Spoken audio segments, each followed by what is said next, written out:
You want to catch Dave up on what has happened so far?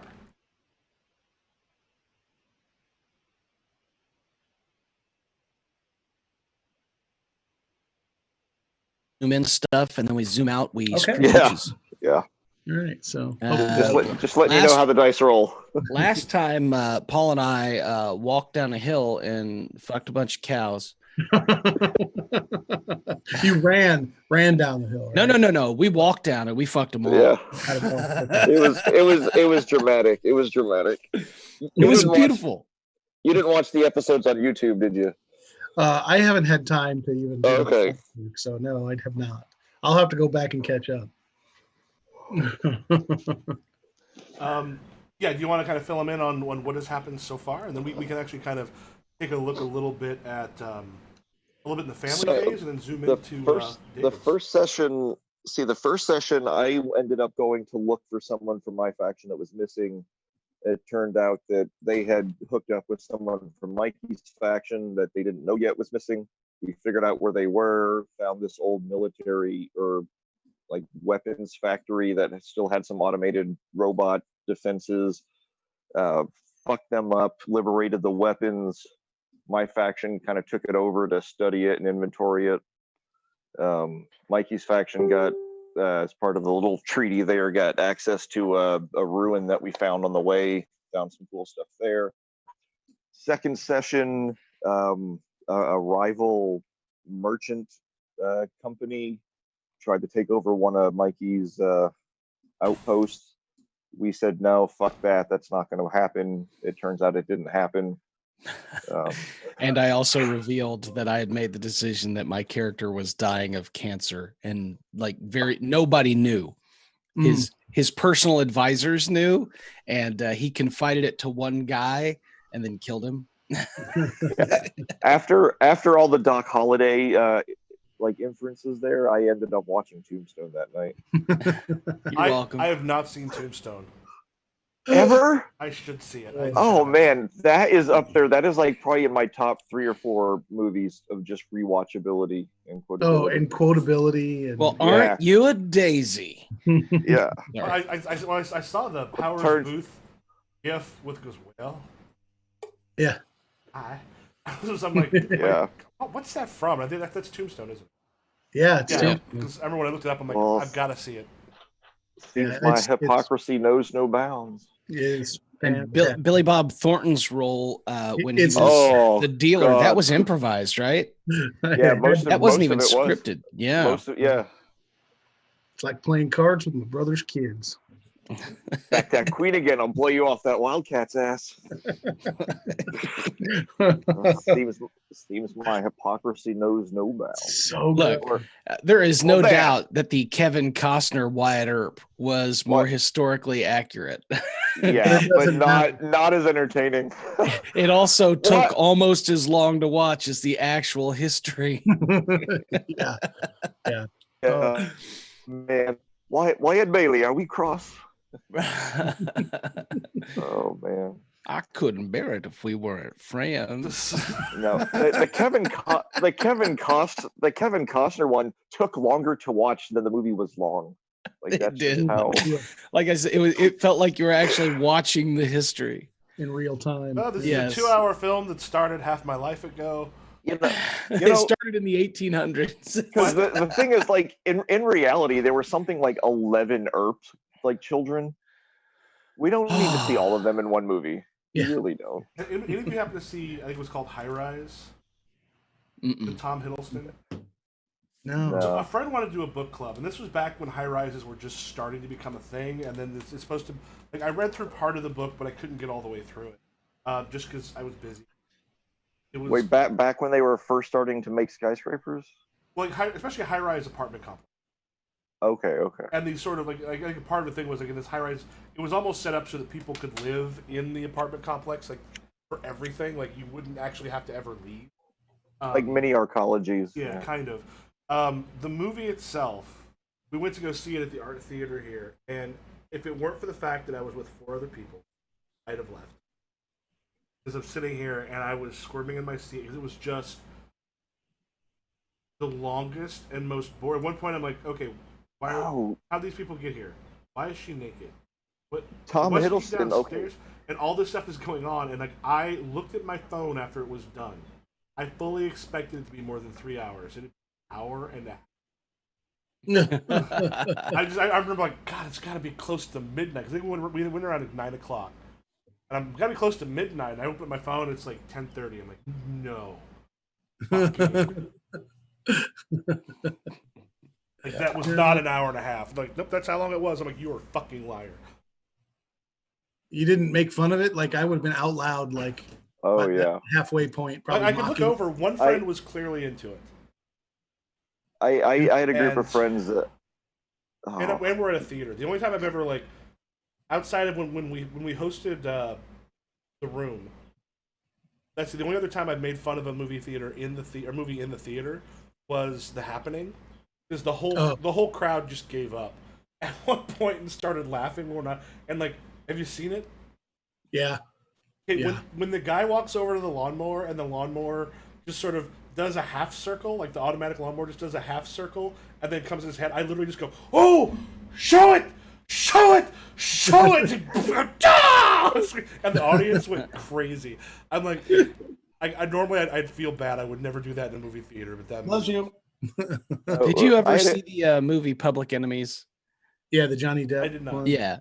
I saw it in the theater. I was working at a comedy club that was in a movie theater. It was a movie theater. They would do comedy shows on the weekend in one of the theaters. And part of the perks, other than being put in a nice hotel, because this was in Warwick, Rhode Island, was that you got to watch as many movies as you wanted for free, and you got a discount at the concession stand. And they had bar there too. nice. You didn't get a discount on that, but so. I watched a lot of movies, and I watched Public Enemies, and I wasn't really thrilled about. All right, let me state, I can get into pretty much any movie if I just let it go and just get into the movie. If I stop trying to fight it. Right.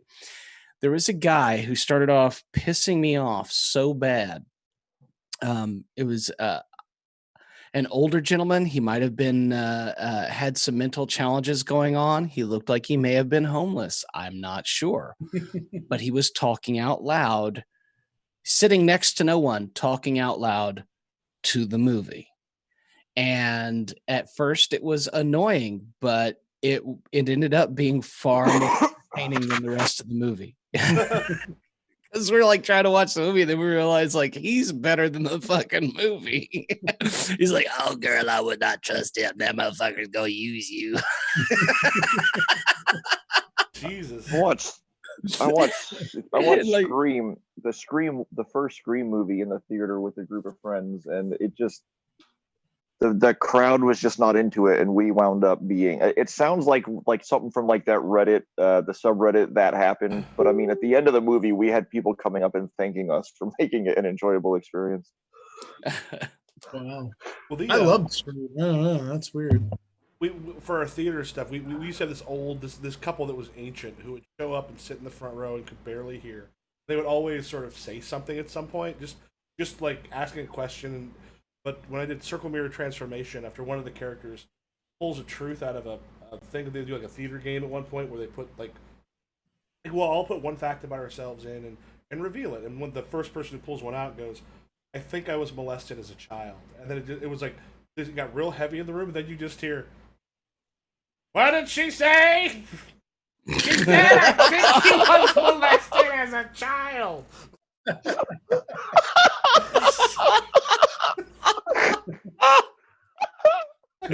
We should not be laughing at this. And that's what everyone in that theater was saying to themselves in that moment. This is wrong. What I am doing right now is objectively wrong. I'm sitting there, I was like, oh. Well, I would say it didn't quite puncture it as badly as when we did She Kills Monsters. And Mikey let me use Best Game Ever for the curtain call music. But we're using Aerith's theme at the end because the whole thing is about a girl whose parents and sister died on the day of her graduation. They got hit by a drunk driver on the way. and she's moving out of the house. She finds a module that her little sister had made, and she's like, she tells someone, "Well, I want to play it. This is a module my sister." And she goes to like her old GM and finds out a ton about her sister, including that her sister. There's all this stuff, and Wait. What's this called? I've heard this story before. she kills She monsters. kills monsters. Yeah, Okay. I haven't seen it yet, but I want to. It's really good. As a show, it'd be one that's be easy to do poorly. The script isn't. Script is good, is decent, but it'd be very easy to miss out on what could make it work. But like at the very end, like she fights Tiamat essentially, and she's supposed to be on her own at this point. And part of it is the guy that wrote it is a fight choreographer, but I'm not a fight choreographer. For me, it was Tiamat was all the ways she had failed her, and so we made it this really strong emotional thing at the end until she kind of won, and she's like collapsed on the ground, and she's like in a kind of a pool of light, and then it finishes them by her sister talking to her, and then kind of like her sister's voice kind of disappears while other people finish what Tilly wanted to say to her sister. So you get essentially this letter being written posthumously, and it's the voice of all of her friends that main character has been on this journey with. And we had Aerith's theme from Final Fantasy, the orchestral version, up behind it. And right as it was getting to the point where the very last swell, like, ba-da-da, and they're talking the last part of this letter.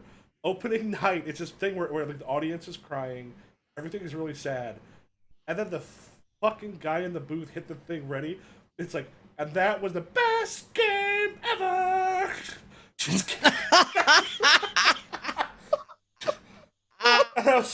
I was like, oh. Mikey, you ruined another show. Oh, it built up so well, and then just killed it like that opening night. He hit it at the wrong time. And he was like, I'm so sorry. It's like, there could not have been a worse time for you to do that. I'll own it. It was my fault. Yeah, because like you let them It's all come me. down, and then the happy when everyone comes out, we started on your kind of been the best game ever, like that towards the end. It just came right in the middle. It's like, oh no. Hey, I don't know if you guys are up for a drive, but the Devon Theater next weekend here in Attica is planning on showing, and they're free. They're going to have 2 movies on Friday, Saturday, and Sunday. They're going to do next weekend is Jurassic Park, and then Jaws for the 45th anniversary, and then the weekend after that is E.T. and Back to the Future. So, You know, Jody has never seen any of the Back to the Future movies. Ooh. That's And you married her? Is she a project? I mean, You're gonna fix she her. probably did the lead. I'm pretty sure in this marriage, I'm the project. I mean, if we have to, if we're placing bets, Who's doing more work in this relationship? Yeah, so true. So true. Cool. I'm just saying. God, I haven't watched Back to the Future in forever. Though I did fall down an interview hole about Back to the Future like a week and a half, 2 weeks. I did they did a documentary. I did recently see some like side by side scenes of like the original Eric Stoltz scenes with I posted those. God, that would have been horrible. Yeah. Because Eric Stoltz is such a good actor and not a great mugger. And, you know, he's not great at the mugging. He's really great at being intense and focused. And intense, focused Marty McFly is not the Marty McFly we need. it was not happy-go-lucky or funny in any way. This was not teen angsty at all. Leah Thompson in an interview was like we all read it, like, oh my God, it's a good script. And I turned to him, I'm like, what did you think? And he goes, this is a tragedy. Yeah. Like, he has all this memory of a world that never, when he goes back, and she's like, well, yeah, but one way of looking at it. Your primary audience is 12-year-olds. Chill the fuck out. Yeah. I've not seen the third one. How was that one? Because it looked a little silly. It It Is that is. the what? That was the West one, or was Yeah. that 2? Yeah, that's the Two Wild was the West one. future. Yeah, yeah. Yeah, it was. I vaguely remember the Wild West one. It's not as good as the first one or the second one. I mean, it's not Ghostbusters 2, but There are things I like in Ghostbusters too. Yeah. I told you about the Vigo poster from my friend's baby. Yeah, Yeah. That's awesome. I am Janos. It's the Vigo. How's the baby? Yeah. Peter McNichol was fucking pitch perfect as Janos. He is underrated. He's underrated as a comedic actor. Has he First done thing much I ever recently? saw Peter McNichol in was Dragon Slayer, Oh, that's right. Mm-hmm. and he was fantastic in it. that movie, I can't claim that that's a good movie, but I fucking love that movie.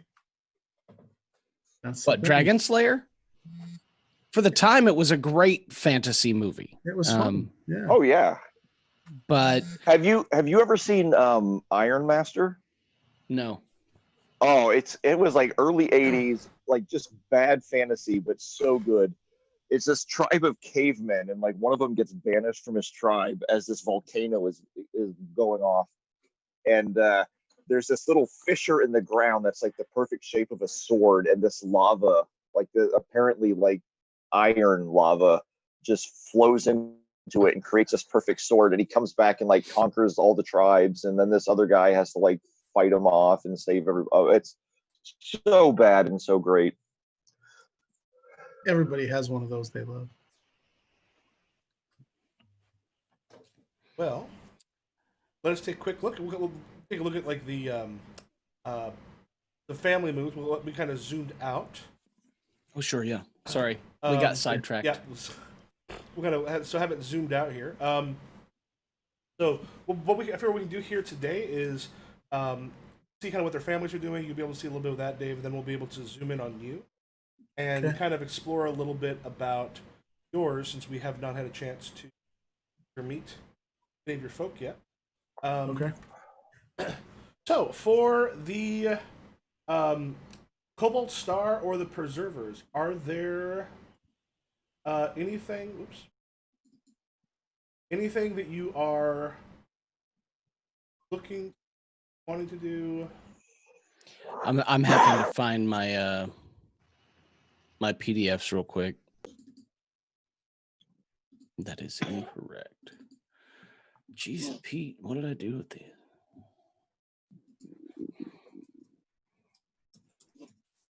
I think I was actually starting to like going to get ready to go look at that other hydro dam, and because mine's starting to fail, so I need to start scavenging parts to have energy.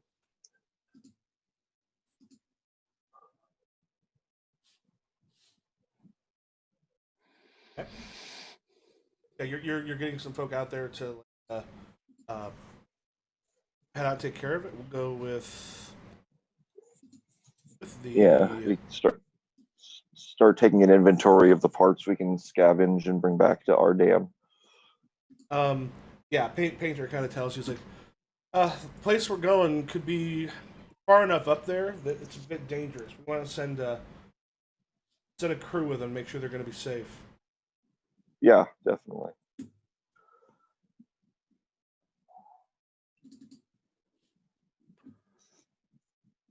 All right, we'll get some engineers, some other people out there, see what we can do. Why don't you go ahead and make a claim by force? This part of this is just to make sure you're maintain control of a resource.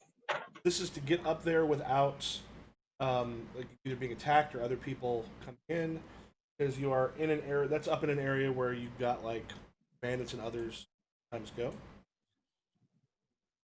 So it's roll plus your grasp. Trying my PDF thing is acting up. All right. Oh, grasp. It's got to be grasp. Yep.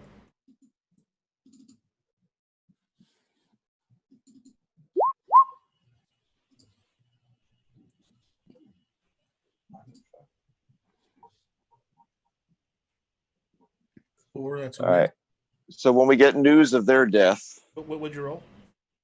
4. Okay. So when we get news of their death. Boy, The other wait, thing- if you're not even going to check the chat, then I rolled a 12. well, I'm looking at I can't always be looking over. A 9,000. I rolled a 9,000. Win the game. It's over.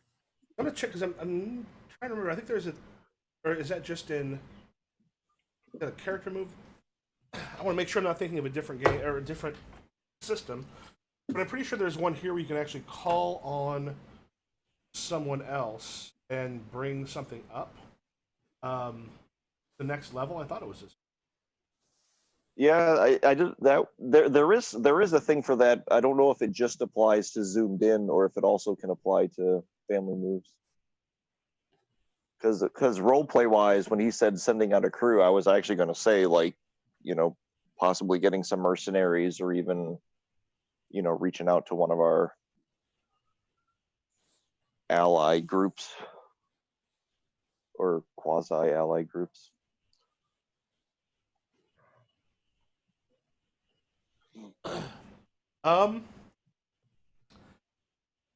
Yeah, so you're gonna end up getting a call, or rather, you don't have the. How do you communicate over distance? You have to send runners. We've got if the crew has one of those RVs, there's a radio, like a little ham radio in there. Yeah, but runners for most stuff. You get a call back as they are over. They go, yeah, we got ourselves a bit of a problem up here. Looks like we've got some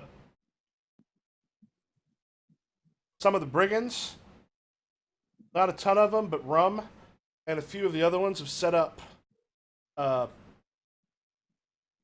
themselves up here. Looks like they've been siphoning off some of the power. They've got a decent bit of firepower right now. We don't have nearly enough to kind of get rid of him. All right, scout what you can, get numbers, positions, and fall back. We're gonna take a look. We're gonna stay kind of as far away as we're able. And for Mikey. Well, we lost trade goods, so we're looking to recover trade goods because we already need artisans and recruits. Actually, we just don't have surplus trade goods. So actually, we're going to keep looking for recruits because we realize that if we're going to, I can't, what were their names in Cussington? The Radiant Merchants. If we're going to keep the Radiant Merchants out of Cussington and from encroaching on our territory, and we know they're going to be back, that recruits are going to be fundamentally and absolutely necessary. So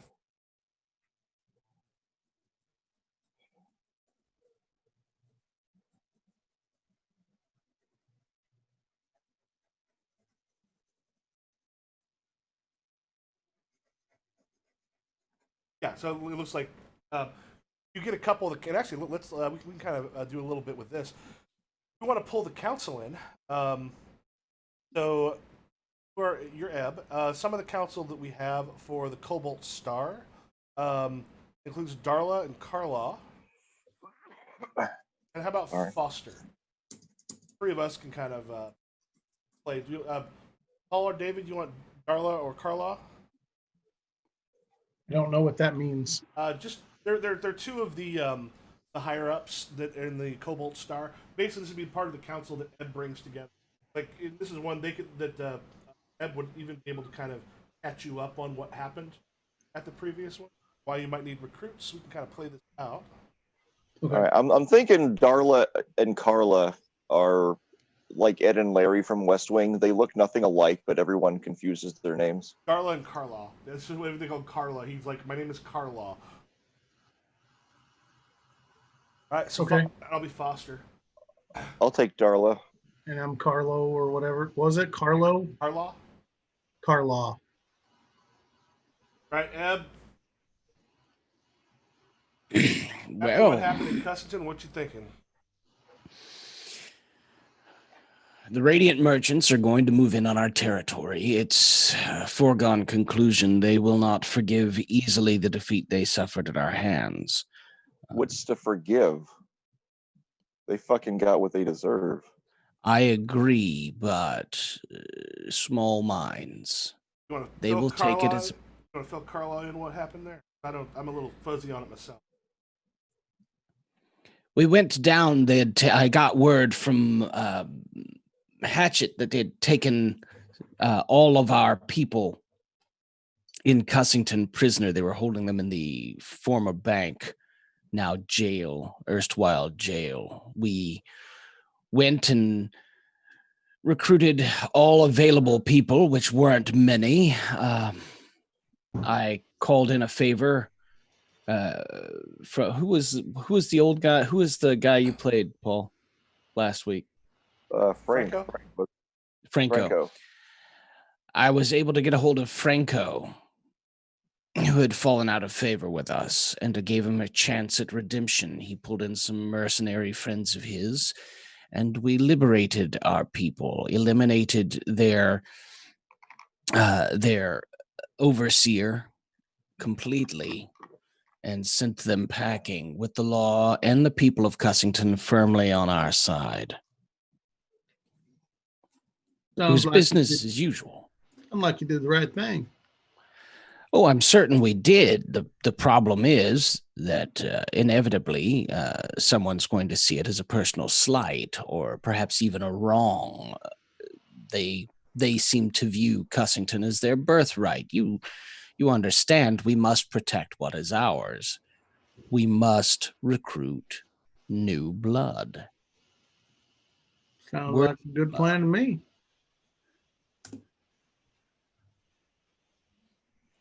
Any place we can think of that might have an opportunity to get some new blood?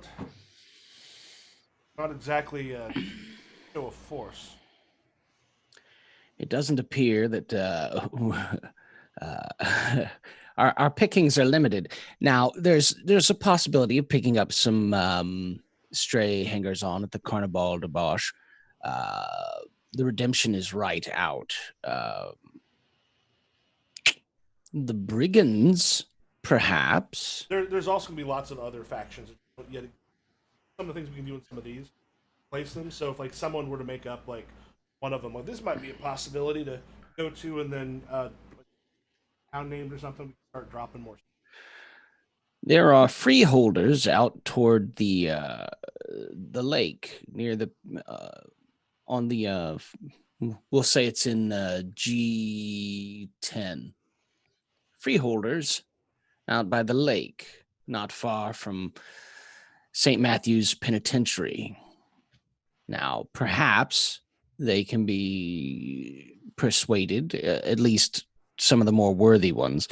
They're plucky enough, they're strong enough, they've obviously shown some endurance, and they're pulling some nourishment out of this blighted earth.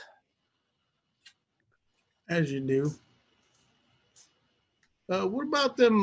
Now, I'm totally pulling this out of my ass. I don't know if I'm wrong. That I heard tell there's a small group of miners nearby somewheres.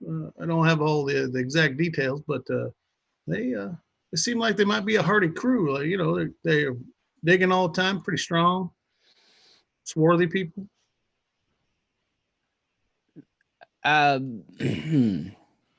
Miners. They'd have to be not far. They're the low mountains near the Bull's Horns. Yeah, perhaps we could send. Sorry, I don't know. Well, there is now a mining town.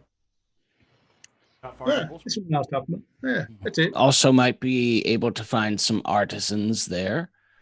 We need recruits. We need artisans. Both. Oh, which we looking for? For big and beefy, or the ones who can make shit? Big and beefy. Mike, if you want to make your you uncover secrets, when you gather family specialists and council, roll place plus data spent. On a hit, you can ask one. 10 plus, you can add a second one or add to the map. All right. So what am I rolling here? So plus data. Which is 0. Yeah. I don't have any data to spend. So it's what? Just 2d6? I love that you named it Cussington. I think it was like an apocalypse village generator. What'd you get? I got a 12. Wait a minute. Oh. Minus the 1 in front I of can you. fuck all the cows. I can fuck all the cows. I just can't find new cows to fuck. So this goes, yeah, we'll get some groups down there to see if we're able to if we're able to pull anybody out. God damn this game. So the humor, Dave, here is that when we're zoomed in and actually doing the role playing, it's like it's 10, 11, 11, 10, 12, 12. I mean, we're just fucking nailing these rolls. And as soon as we zoom out to do like the family role play stuff, it's like it's 4, 2, 4, 3, 3, 4, 2, 5. Oh, that's funny. Yeah. No, it's really not. All right, let's the last one that I did was a 3 and then a 2 and then another 2. Those were the last 3 rolls, 3, 2, 2 out of 2d6.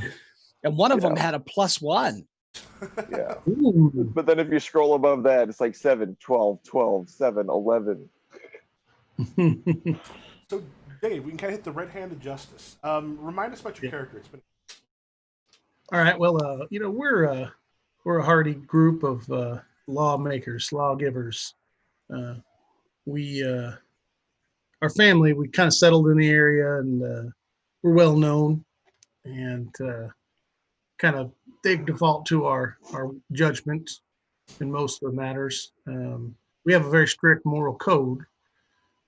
Everybody answers to, and the one thing we will never do is straight up murder. Just not happening. We will not just kill someone for the fun of killing them, because the red-handed justice has to be even. Right. You have to contrive a reason first. Well, Yeah, you have to be civilized and contrive a reason first, right? right, exactly. Yeah. But yeah, that's pretty much what our job is. We're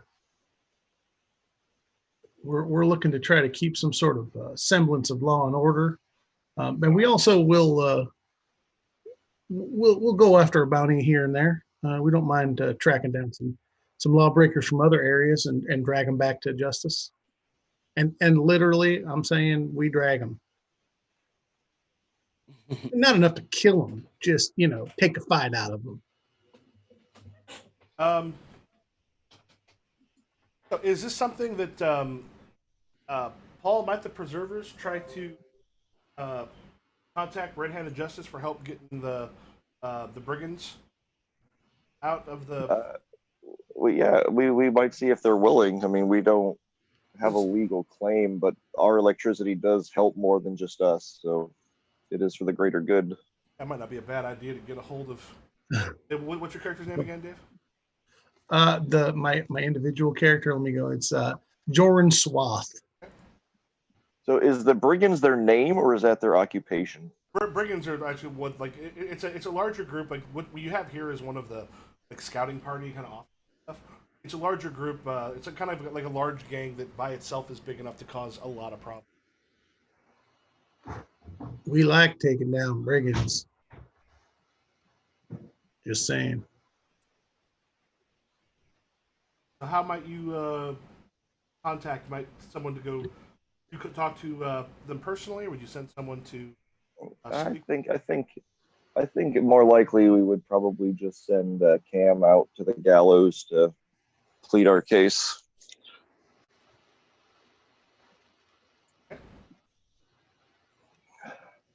So, describe what it's like where you are at, Warren. Well, we have there's 3 small towns within a short distance of each other that are, I'd say if we were going to look at the map, I'd say they are all right in this area here. that kind of Okay, like close to the water, H22? but yeah, That's yeah. right. Right Oh, in there. so your capital isn't the gallows? Oh no, we have some interests over Okay, there, okay, but that's where the towns are. I'm not saying we don't spend any time over there. I'm saying the okay, 3 towns that we mainly protect are going to okay. be right in there. Just because they are the ones who contacted us and they wanted some protection, so we said we'd settle in there and help them out from time to time if ever they have need. Uh, but yeah, I can't remember. Did you set a name for the towns? Justice, liberty, and freedom. America. One of them's called Little America. One of them's called Big America. One of them's called America. No, East America. East, West. No, let's see. We've got South Triangle. Let's go with It's the Tri-Town area. South Triangle, and we got Lil Springs, and the other one's called Gold Trap. Yeah, three nearby settlements. Yeah. They're not like on top of each other, but they're close enough they can trade. They can, watch out. So I kind of have it like a neighborhood watch we set up. Kind of an idea, we want to keep peace. And we've trained like small amounts of the citizens in case, something happens, some rustlers come by or something, we can give them enough time to hold them off till we can get there and dispense some justice. So that might be where Cam comes to see you. All right. I was out mending a fence or something for one of the neighbors. They needed some help because the cattle got out or something. Joran, you old muckety muck, you son of a bitch. How you doing? I'm doing just great. How are you, sir? Do I know you? No, I don't. I don't actually start with the muckety muck. but your accent got me going. Yo, so and so.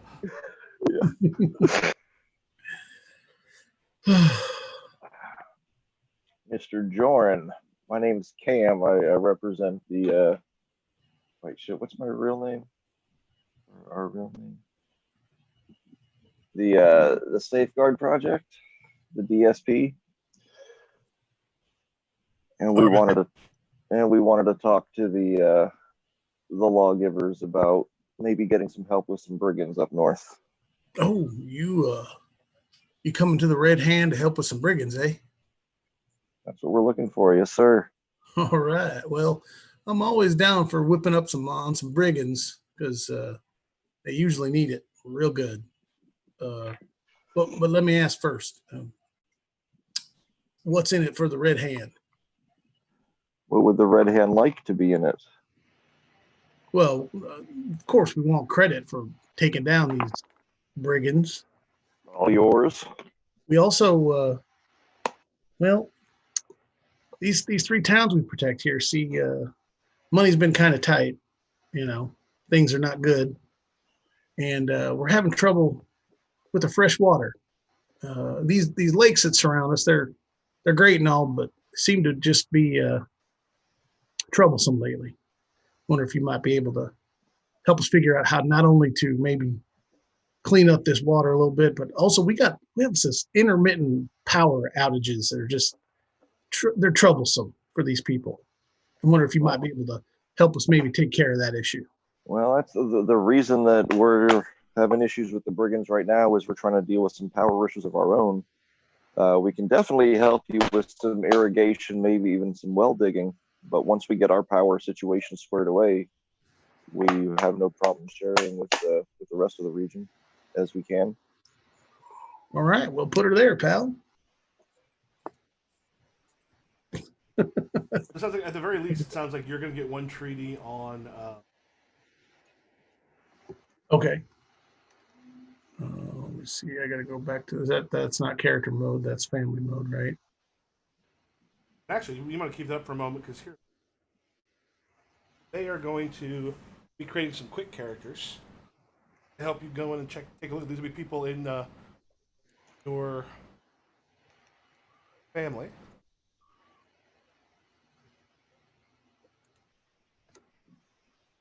Um,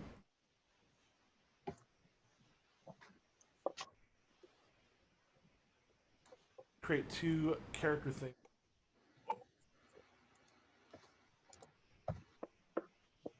Where'd that go? It's towards the bottom of this thing with tree. Yeah, no, I got it. It just disappeared on me.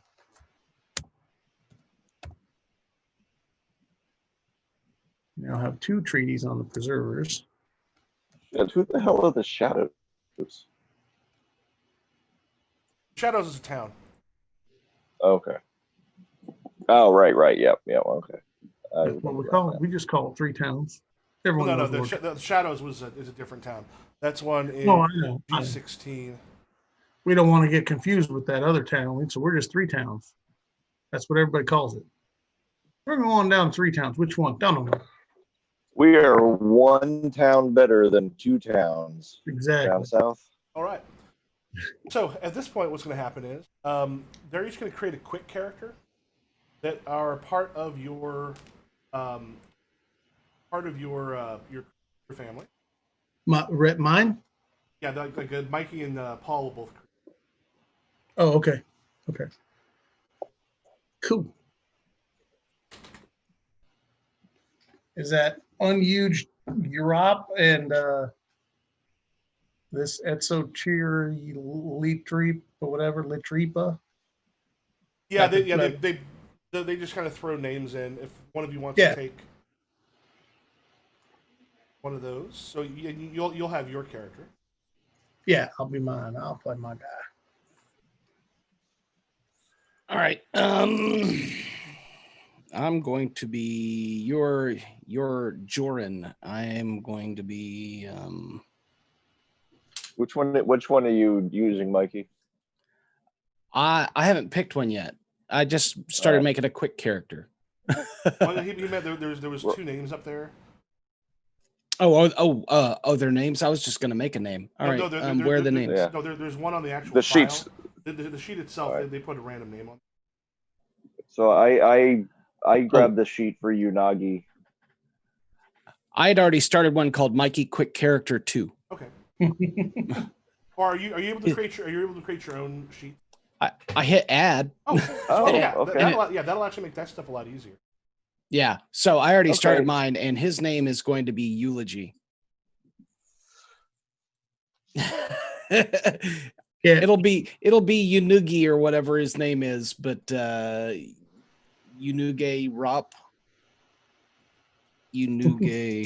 Urop, but he's known as Eulogy. He's the one that whenever we have to put someone in the ground, he's the one that has to read from the book. Sure. I don't like doing that stuff. Make you do it. Well, in that case, my name is. Oh, go ahead. My name's just Jester. Boys. Ooh, excuse me. I need a nap. All this fence mending is making me tired. Out here by the fence, mending. How's that look there, Hollywood?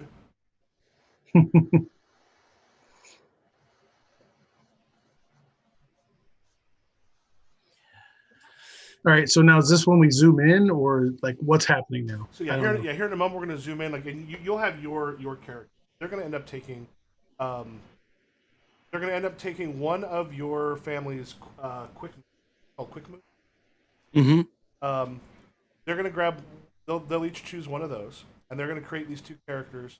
Who will then go alongside your character. Okay. And Dick, could you do me a favor? Could you put where on your character Dave? You hit edit, change the way that Paul's has his, where it can be like Red-Handed Justice / the character name. And yours. It just makes it easier for me to remember. Okay, so Red-Handed Justice / and then the character name, and then yours.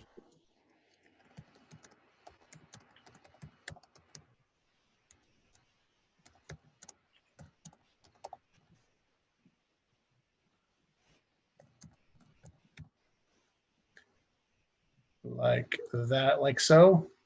Yep. Sweet.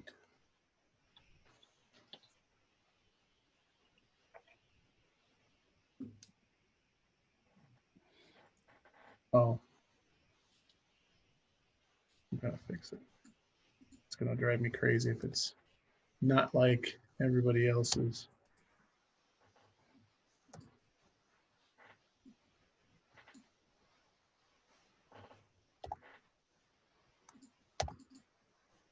There we go. That's better.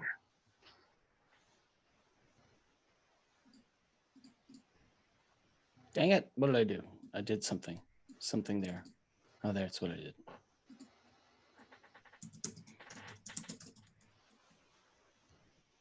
There we go.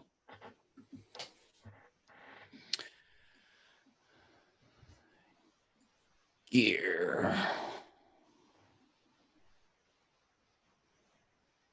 Stun prod, all-terrain vehicle, and ancient enforcer gear.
All right.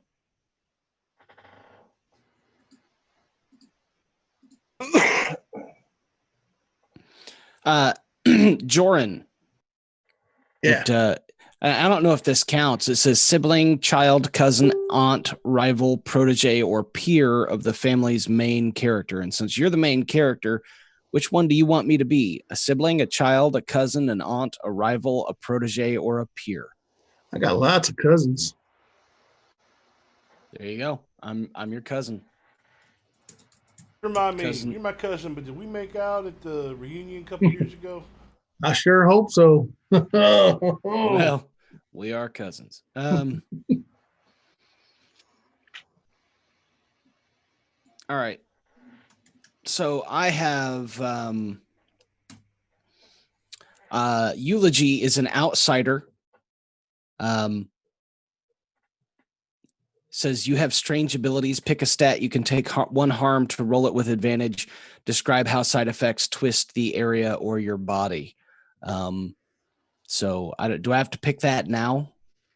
But what was the thing again? Outsider. Pick a stat. And I can take one harm to roll it with advantage. Describe how the side effects twist the area or your body. Or is it? Can I do it with any stat at any time? Yeah, it looks like you're able to. You have one stat. Okay. You pick one stat, and then you can take one off. So when you roll it, you can choose to do that thing, which will make weird stuff. The other thing is, you can also, if you want to get rid of that Unugi Rop, that's just the random name it throws. I don't know where. Well, that's fine. People call him Eulogy. Yeah, okay, that's the actual name. Yeah, they can't pronounce Unungi, but they call him Eulogy. I'm the guy you call to read the stuff. That's why I picked lore as my stat. But I have 0 force, 1 lore, 0 steel, 0 sway. But I am going to also by the way, I have a masculine angular face with calculating eyes and a graceful body, which I'm going to make a bony body because I wanted to be weird. Is Jester male or female? Male. No? Okay. Oh no, I got to show you this. Hold on, I'll see if it'll show up. We were just talking about Back to the Future. I don't know if you could see that. Oh yeah, I saw that. Yeah. Is What it happens when backwards you to time you? travel to 2020? That's what happens to the flux capacitor. All screwed up. That's funny. Sorry. 2020.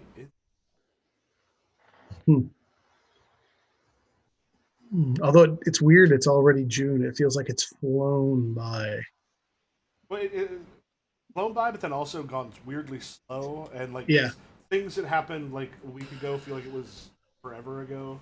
Mm-hmm. And if you're like us, I think at this point, I think we are pretty much out. We have been away from the actual physical building for the length of a summer vacation.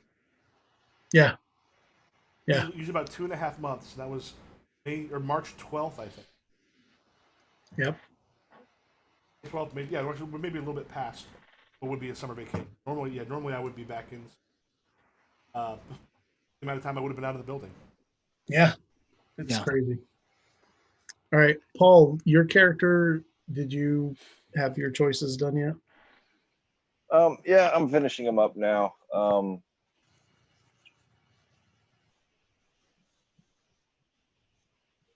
So I picked forensics as the inheritance move. Masculine, scowling face, calculating eyes, muscular body, and just a peer. He's probably like one of your deputies that's in charge of one of the crews or departments or something. Oh, and Mikey, what did you take for your inheritance move? I rolled randomly and got plea bargain. Cool. I was like, fuck it. Let's play outside let's not pick a thing. Let's let it happen and figure it out, And if you can catch it, remember that you both get +1 to force or steal. Yeah, I already did that. All right.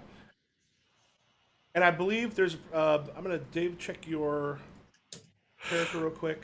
So, part of your family thing, mind if I switch over to your family mode real quick? Yeah, no, go ahead. I'm just going to do that. Yeah, because I know one of the things you get, your bounty hunters, when you bring a criminal back to the settlement, you get +1 reach for the next. I think one of the things you would have chosen. Oh yeah, you got your stun prods, melee, non-lethal. You travel on all-terrain trucks. You have ancient enforcer gear, which gives you tough and comms.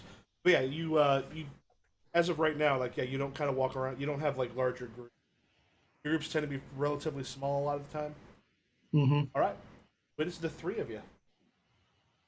All right. I'm going to say, all aboard my transport. Let's go. We're going to go take care of these brigands for old Cam. You guys in? Eulogy nods, picks up the rod. Eulogy has strange burn-like scar lines around his eyes. Just so you know. Well, what about you, Jester? There's brigands that need to be taken down. I say, let's go take them down. All right. Jump in the vehicle and head that way. We're going to go up to the, or over to this area, right? Yep, you got to go down to the Rust Road and then head your way up. So when you get to about here, are you just heading straight through, or are you kind of getting off road, or are you going? You said you have it's all-terrain vehicles you use. Yep. We have. As you get closer to it, how are you approaching? Because they're actually up here. Sorry, the brigands are technically up here at the broken down dam. I'll put them about here. If you want to ping by just sort of holding down wherever you're going to, how close are you coming before you're dismounting or sending someone ahead to check stuff out? Okay. What I would say is we're going to get to right.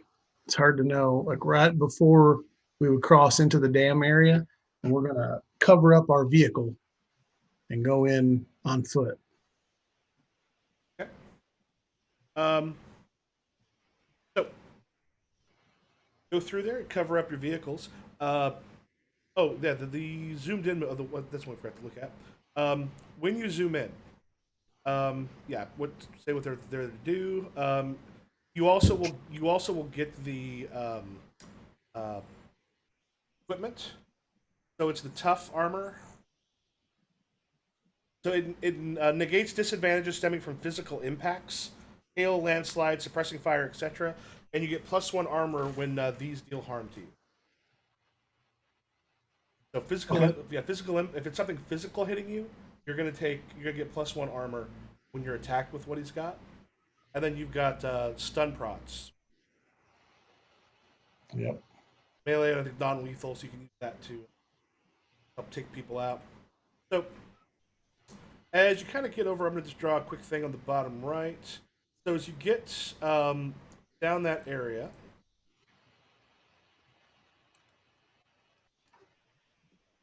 Ah, crap. you have the road kind of continues kind of this way, and then got the river.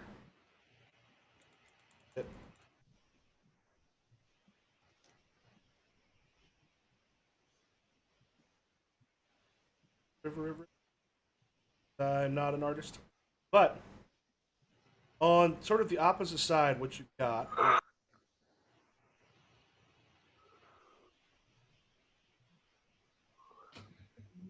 a couple buildings.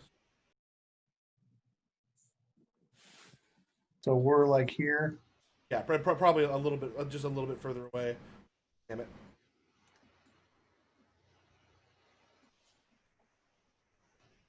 You've got a couple buildings kind of on either side on the way in.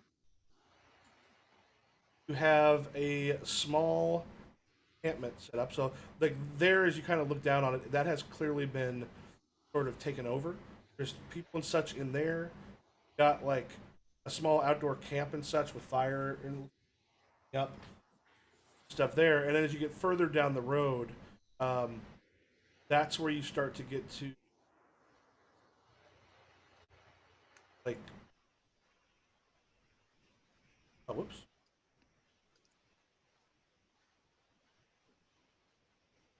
Yeah, that's where you get to the actual, like a larger thing that then connects itself.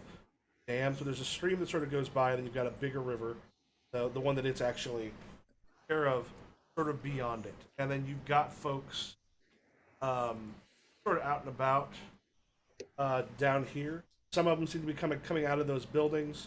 Others gathered kind of around that. What kind of numbers are we talking? What, Quick look, and it's a little hard to necessarily tell just because you're not quite sure how many are inside. But taking a look, the equipment and such that they've got out there, and about how much that they are making, as far as food and stuff go. Here, I'll just throw.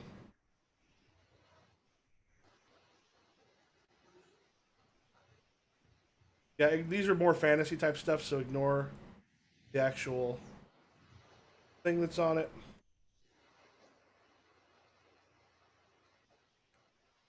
But you've got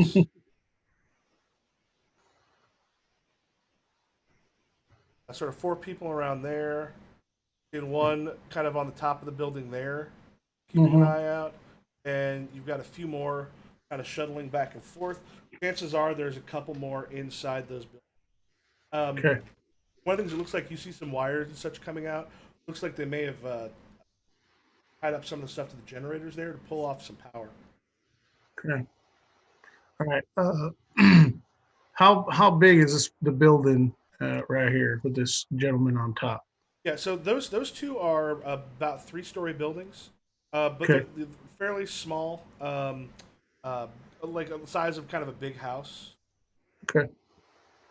All right, gents.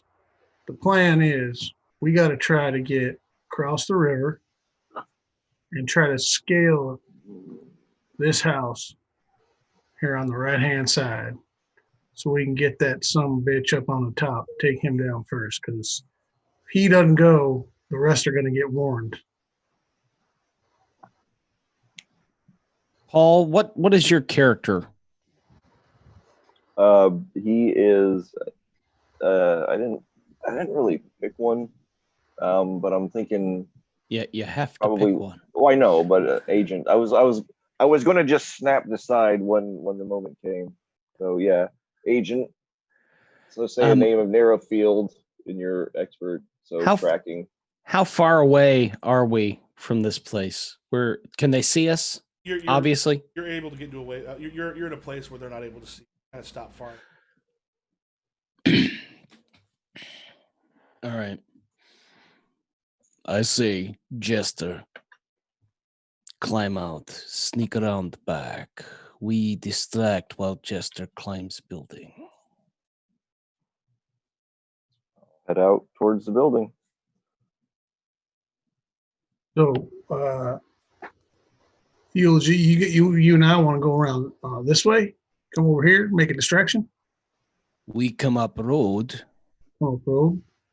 We come up road. Talk here. Jester run around far this way, this way, this way. Climb building while we distract. They look at us. We are there to talk, only to talk. To assess situation. Okay, but here's one problem with that plan. Say they don't like what we have to say. There's way more of them than there are of us. You hear my stun rod power up. And then the camera pans to Cam going, God, I thought I talked to the red hand, not the fucking yellow hand. All right, we'll try it your way. I'm open to it. Let's go. So we'll walk them down the road. So I did not pick gear. I would have picked range gear. We would have shot people. So the thing is, like, when we zoom in, we get to pick like additional tags for each of the surpluses. So one thing I did was for the stun prods, I actually added ranged. So mine's actually like a stun gun that can be used in melee or shot once. Oh. Do we each get to do that? Because I keep forgetting that. I mean, like, I don't know. Last time we each picked our own. So. When you zoom in on a character, they can be equipped with any of the family's assets customized to suit their circumstances. For each of your surpluses, pick a relevant benefit. Yeah, so this is... What are the two family surpluses? So I believe this kind of goes in with David. Weapons and transport. Weapons and transport? So I used weapons to make it ranged. What you're able to do, add a tag to a piece of gear for this mission. Get as many copies of a weapon, outfit, or vehicle as to outfit the whole party. Add one to the quality of a set of followers for this. You know what? I have a feeling this is actually not supposed to be. Quick characters don't choose this. I think this is probably just the player character. Otherwise, you always get all of these with any. Okay, yeah. It makes more sense. Otherwise, people can just go, "Oh, I'll take this."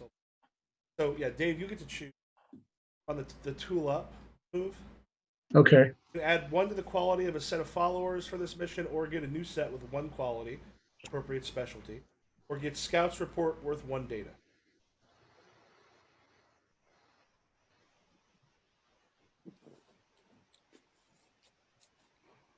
But adding range to our stun guns might not be a bad idea. Yeah, I think that's probably the best option at this point. How many? And you also have a thing for vehicles, like a surplus. Yeah.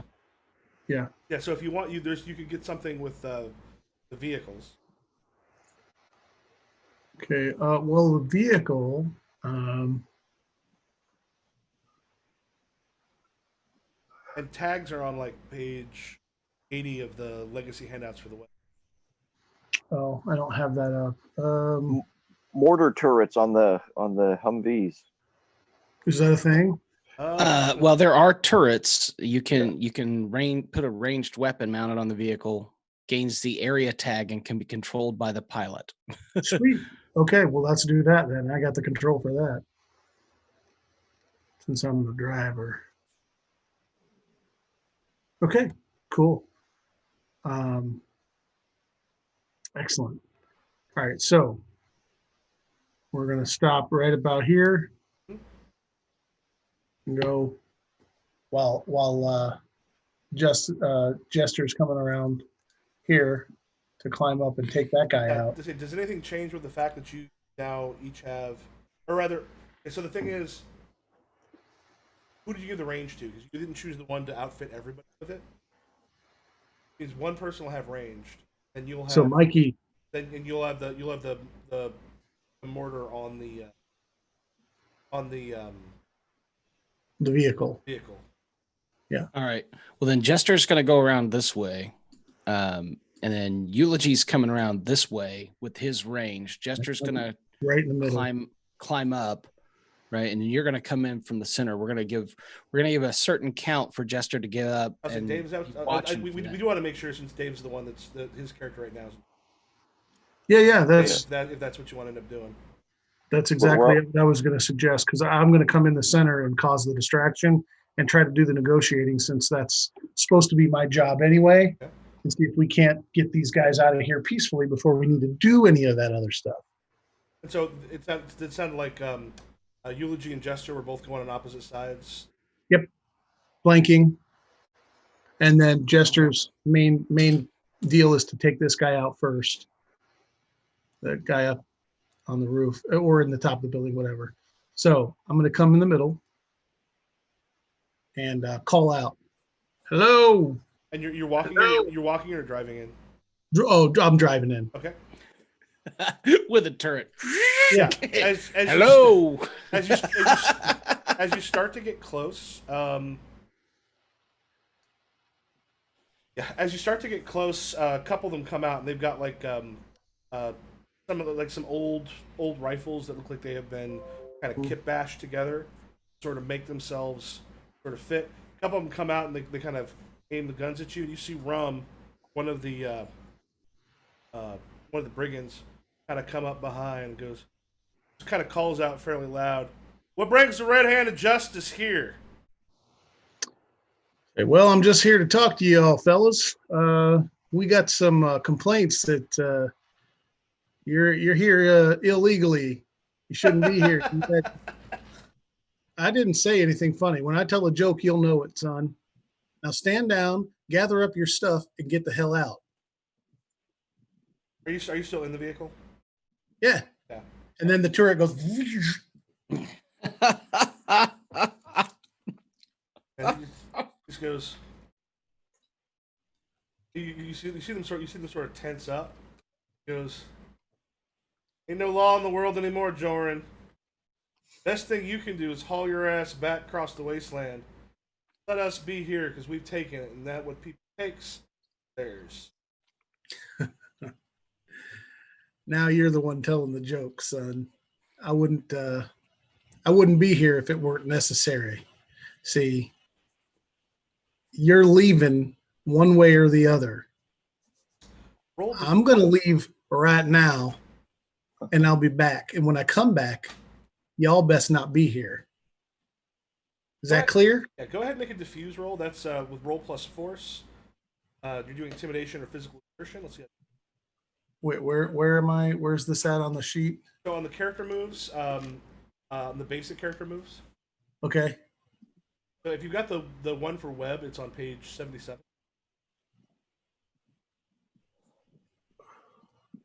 On my character sheet? No, not the character sheet. These are the moves. These moves are. So you want to. We don't have buttons. There's a little die symbol right by your force stat. You should just click Yeah. that. Just that? Yeah. Just roll that? Standard? Yeah. So do me a favor though. Pull up, because you're going to need to choose some stuff. Pull up the Legacy 2E handouts for web. Okay, where are those? Folder access. Did I do that? Yeah, it's in the Google Docs. I'm trying to remember if I made a shorter one that just had. If I just do 74 to 81 and just print those into a PDF, then I'll throw that onto. Sorry.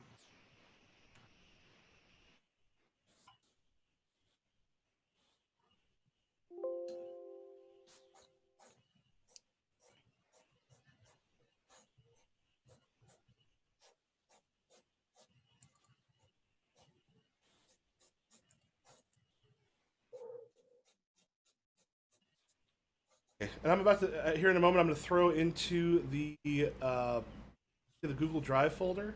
I'm going to throw one that's just the move, so it's not in the middle of a ton of other stuff. And is there a link for that somewhere that I missed? Yeah, let me go ahead and. Okay, I see it. I see it up there. Worked with Franco. It says underneath Google Drive folders. Mm-hmm. Okay. Okay. So the one that just says, I'll put the. I'm gonna get a beverage. I'll be back probably before you finish that. Okay. I'm going to.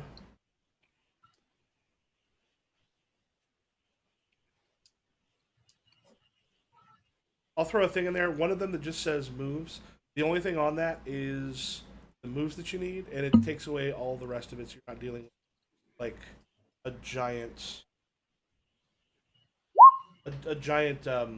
folder or a giant PDF full of all this other stuff. Okay. That should just be like basic moves, family moves, stuff on tags, stuff like that. Got it. Okay. Basic moves. And what was this? Conduct claim by force? Was that the one you said? No, you're diffusing right now because it looks like you're intimidating them to try to get them to haul ass out of there. Right. It looks like you're hopefully trying to do this without having to take stuff by force. Right. Diffuse. Okay. Roll. Yeah, I guess it would be intimidation or physical exertion. Roll force, right? Yep. All right. Okay, so let's roll force. I have a 2 in that. And is it standard? Yep. Okay. Any modifiers? Nope.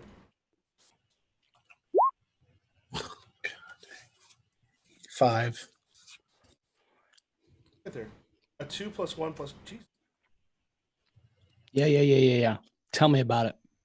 Yeah. So you drive away. Yeah. Okay.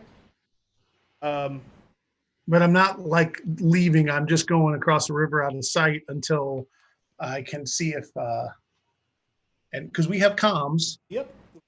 I was going to say. So as the two of you are hidden, Rum just sort of turns to one of them and goes, "Make sure he's falling back. Go ahead and set the mines for when he comes back." It turns and goes, "Pull out some of the firepower that we got. If we got to take out the fucking red hand, that's what we're gonna do." It's gonna turn. He turns, starts walking up towards the bigger building, and you just see him goes, "Tell me it's fucking. There hasn't been a law in this goddamn place in any of our lifetime." And then like heads into that larger building, and the other people start to rush in.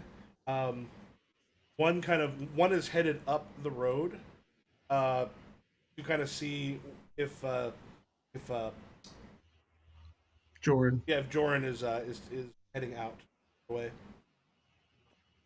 You guys let Joran know anything? Oh yeah. Yeah. It appears they are fortifying for an assault. They are going to set mines. One appears to be headed to recon your position. Yeah, boss. I don't think they're gonna leave. All right. What do you suggest? Do we just go ahead and engage, or do we get out of here and come back? If we are to engage, you should return before mines get set. That's the plan. All right. Whipping it around. Coming right back, full speed. All right. So yeah, Paul, are you climbing up the? Yeah, I am. I am, sir. So it sounds like you are going to fiercely assault to try to take that person down. Basically, gain the building. That's exactly what I'm doing. Roll plus force.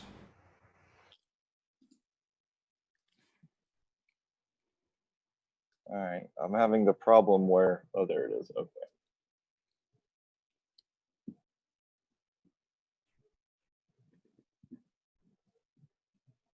Like having to click this like 3 times each. Come on, dude. Let's go. Submit. I may have to refresh roll 20 because this is not working. You will submit to me. I think when roll 20 is like, no, you will submit. Yeah. Because with the gauntlet we've been using, there's a different one that they sometimes use. I'm not a huge fan of, but it started rolling so incredibly low. We switched. Sounds like that's what this one's doing. Yeah, this one today just seems. Nope, fuck y'all. It was like I rolled well for a little bit, but now screw y'all. I think what I heard was that they're using like a variations on a laser. Whoa. Determine. Okay. You rolled like 4 times. Yeah, but I rolled those 4 times like 45 seconds ago. But I only did one roll. I just Well, clicked we'll just take the 13 and then ignore the others. Yeah. I figured the first one's the one that hit, but that is a 7. It's partial success. Yeah, you get to choose one, and then I choose 2. Well, I thought I picked. Oh, well.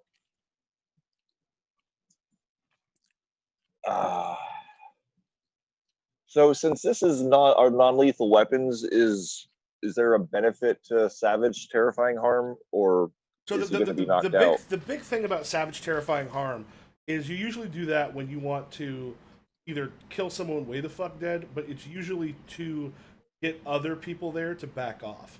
All right. It's usually used to intimidate the other foes that are left. All right, then I'll find out something new, and I'll give Dave 1 data. Okay. For the family. No, you go. Oh yeah, so yeah, 1 data. Yeah, and I will put others will come after you as you manage to strike him. Like how do you take the guy out as he's looking over the bridge? So my plan is to sneak up behind him, put the cattle prod on him, bind him, and then put on his coat and hat so that at a glance nothing looks amiss. Well, you won't quite get to that point because as you do take him out, and he screams out, and you see the guy who was on the bridge sort of turn and looks and sees you, and goes, "We got red hand!" as he points. As the guy falls, though, one thing that you see sort of, you can look into the building from there. What you see is they actually have like a bunch of looks like what they're doing is they're siphoning off power here into like just a shit ton of batteries that have been kind of kit-bashed together and thrown together. One of the things in one of the previous falls was there were some batteries that actually lasted for a long time, were relatively stable. So it looks like they've taken this over to fix a lot of those.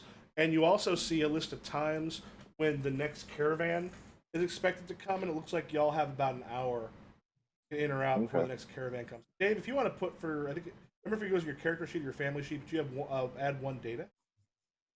I think it's on the family side. So Eulogy, what are you doing? Dude who screamed red hand, I'm gonna shoot him. Okay. I guess that's fiercely assault, yes. So Well, let's just roll so plus 4. We'll just go. It was the guy Go ahead. that was kind of over here. Go ahead and roll. We'll see how fierce it is. Okay, fiercely assault. 2. It's assault. I'm playing lore guy. Yes. Is there a move called meekly wave your hand towards someone? Please don't, no, please, okay. I don't So see what anywhere was- on the sheet to add that data. All right, I've hit submit twice.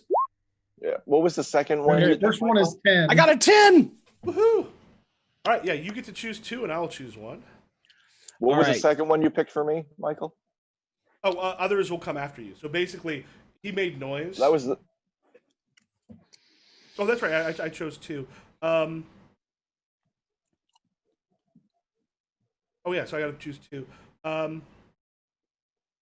Yeah, we'll say as he does it, he actually sort of turns right before you do, and just catch like with the rifle he's got, which is not particularly well made, catches you on the chin with it. Just take 1 harm. Oh, wait a second. Didn't you already choose, even without saying it, that the situation is destabilized and chaos will follow? Because the others will come after you. Which is the guy calling out, so now they know he's up there. Okay. Just So, seems to me Dave- that there are 3 things going on now. On your sheet on the left side, you see where it says reach, grasp, and slight? Because the On one, your the one family- thing's, the one thing's on the coming in family power, mode. but it's not. Oh, It's not yeah.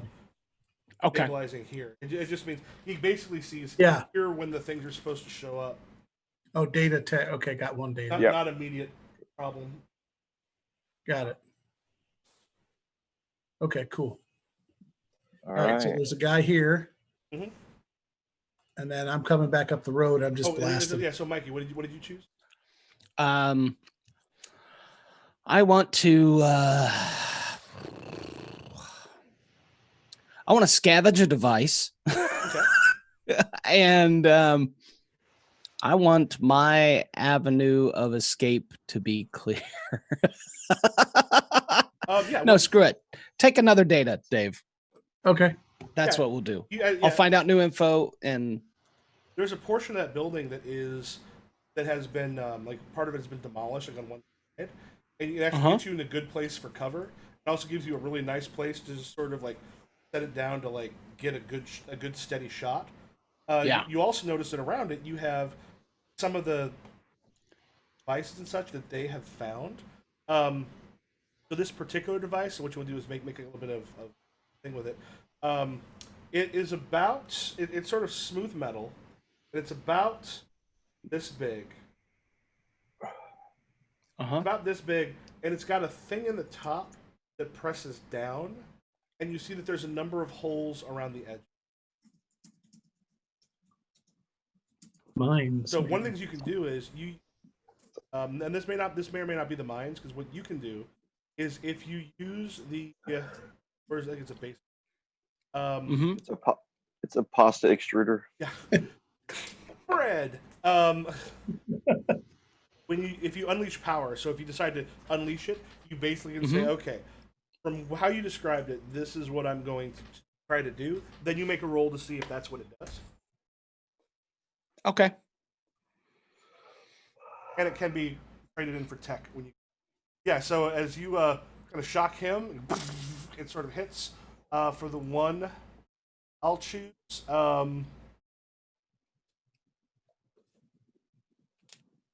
Yeah, we'll say that there's actually one of them happens to spy you. You hear one of the ones behind you call out.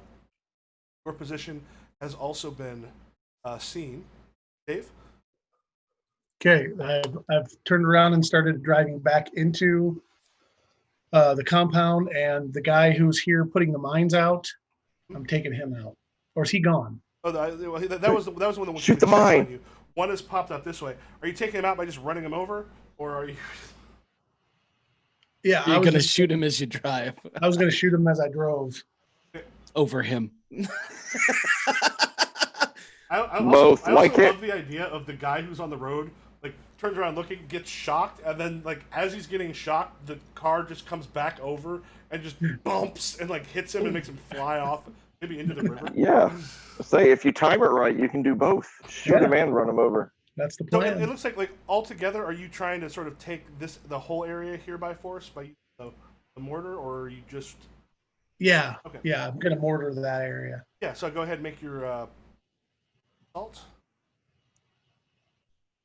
Which is force, right? Standard, no modifiers. 14. Whoa. Shit. I'll let you choose 2. And Okay. at 14, I think I'm going to choose none on that. Oh. Sounds like if you went above 12, it's like, yeah. And this is On Fiercely we're Assault. doing fiercely assault. Okay, so I get to choose 2. It sounds like you're definitely trying to go for a savage, terrifying harm. Inflicting savage, terrifying harm, frightening and dismaying your foes. And I also want another data point. Okay.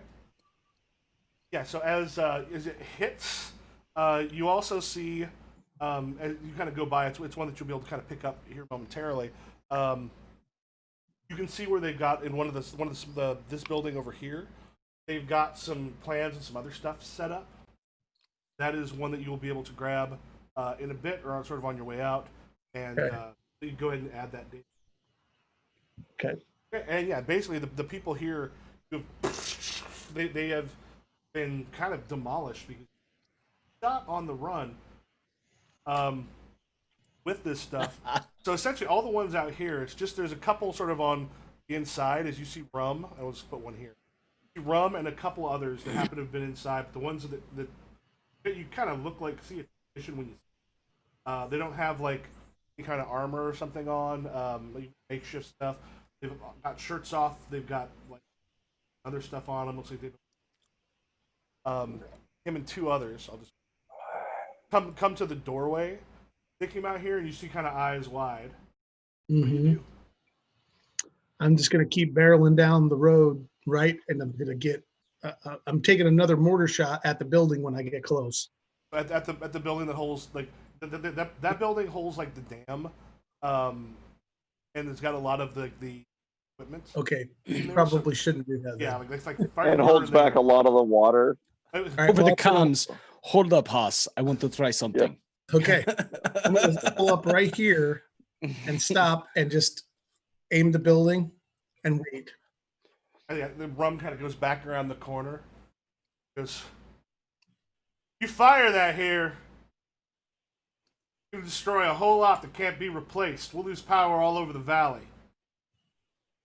So everybody who's left alive is in the building, Yep. or Or left conscious or yeah. whatever. Yeah. All right. So I'm going to make my way from here to here once everybody's down. I'm going to hit that plunger and roll it into the building. All right. Tell me, what do you think it does? It is an instant knockout gas that causes you to also lose control of all your bodily functions, including your bowels. That is the one thing Transmetropolitan had that should show up in more things. That's what I was trying to remember. I couldn't remember the name of it. It's so effective. You shit the pants of the guy next to you. I mean, what was the name of that thing? Let me find it. I recently saw a tweet where someone says, rereading Transmetropolitan really seems to fit right. so it's like a gaseous ultra muscle relaxer. I can't find it. Oh, it's Bowel Disruptor. Oh yeah, the Bowel Disrupter. That's what it is. It releases a small localized sonic burst that's stopped easily by walls, but causes bowel disruption. There's one setting that just prolapse. Yeah. Oh, Could you imagine like you suddenly are shitting yourself? Like, how well are you going to be able to fight? Right. Not only that, but you're shitting yourself so hard that part of your bowels are coming out. That's the rectal prolapse. That old joke about the pirate captain. Bring me my brown pants. Well, I'm going to have them calling for their brown pants. That's what I'm trying with this.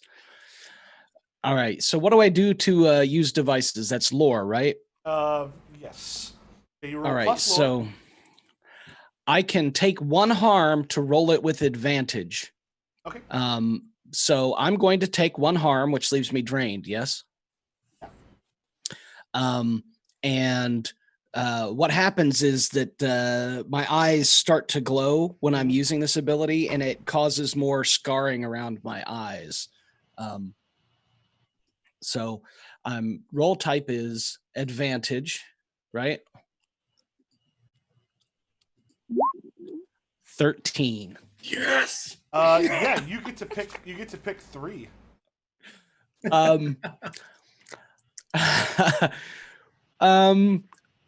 The device does exactly what I wanted. The device can be used again, and I avoid the device's side effects. All right, which basically means the only thing it does as it goes. As you push the plunger, a cork pops out of the bottom. You quickly shove that in, and then Jaren, you're in a good position to just see them, and then just drop to the ground. The one thing it does is activates other devices in the environment.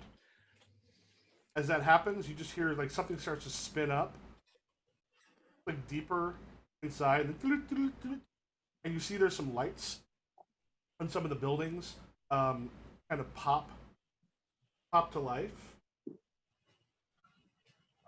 and there's. Paul, you're in the best place to see it, as you see essentially a drone, like pop out from up above, and like it goes up a ways, and then just kind of sits there and floats for a moment, and it's like looking down over the area.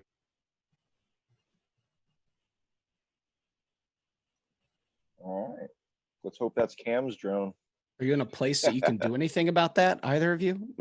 Well, I can try to knock it down. You could throw a beer bottle at it. You're trying to fiercely assault it. I mean, I could try and shoot it too, but I just bowel disrupted everybody, and I don't want to hog the spotlight. Yeah. I'll throw a beer bottle at it. I would say the mortar will probably do a bit more. Yeah, I'll use the mortar, try to hit it. So I rolled that before we changed our mind of who was doing it. Well, the beer bottle wouldn't do a whole. These were like high tech. Like some of the stuff that still has like the batteries on their stuff. standard. Yep. 10. All right, you get to choose 2, and I'll choose 1. Okay, and this is fiercely assault. Mm-hmm. Okay, inflict damage on the thing. That'll happen regardless. Yeah. Okay. It clears our avenue of escape, and I'll take another data point. How's that? Okay. You'll be able to kind of scrounge it and get stuff from it. Yeah, as it hits, I will say something or someone important is harmed. As it kind of crashes down, like you actually managed to clip it, which is hard to clip something in the air with a mortar. Yeah. But you're pretty good at it, and just as it knocks it down, it hits into the guts of that building, or smashes through a window, and then suddenly everything goes, and you actually see parts of the dam start to close up, and water is not flowing more through it. You're going to end up getting some people out here to do some. It'll be workable, but it'll need some people. Okay.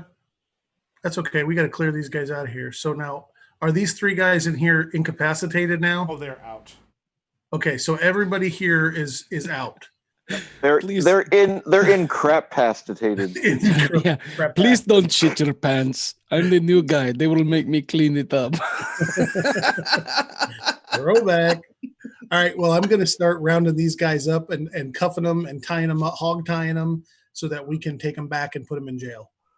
Oh, I say we drop them off in the wilderness with a box of Depends, so when they wake up. Oh no! I want to keep these guys under lock and key as an example of what happens when you mess with the red-handed justice. I think we should be worried about who will be coming in an hour. Yeah. If you don't obey the rules we make up on the spot, you will suffer the consequences. Exactly. Perhaps we should call somebody for reinforcements, since there will be other people arriving, say, in an hour. Just going to say is that we have landmines. How about we mine the road about half a mile up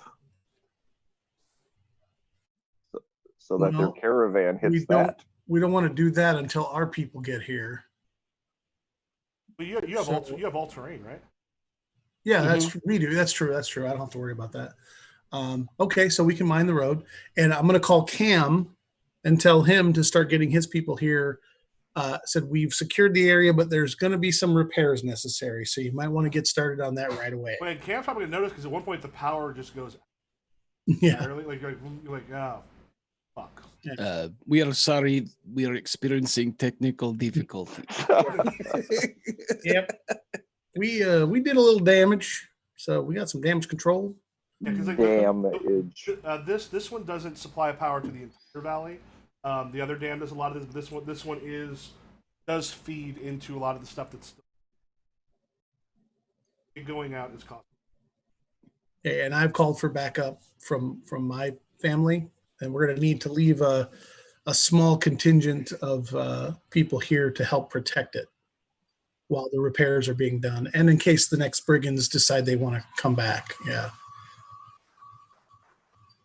put up some signs that say like brigand free zone, stay out. Stuff like that. Okay. As they start making their way there, you get some people over there before, like some of your other folk, before they sort of come, and you see them just sort of like coming up the road. There's a couple trucks that have been repaired and are kind of heading along the highway itself. First one hits the mines, just thing explodes, goes up, and the other one's kind of off the road itself, though they're okay off road, but they're not sort of made. And have them sort of stop there, and a bunch of them get out and they're kind of guns towards this way. One of them, we'll go with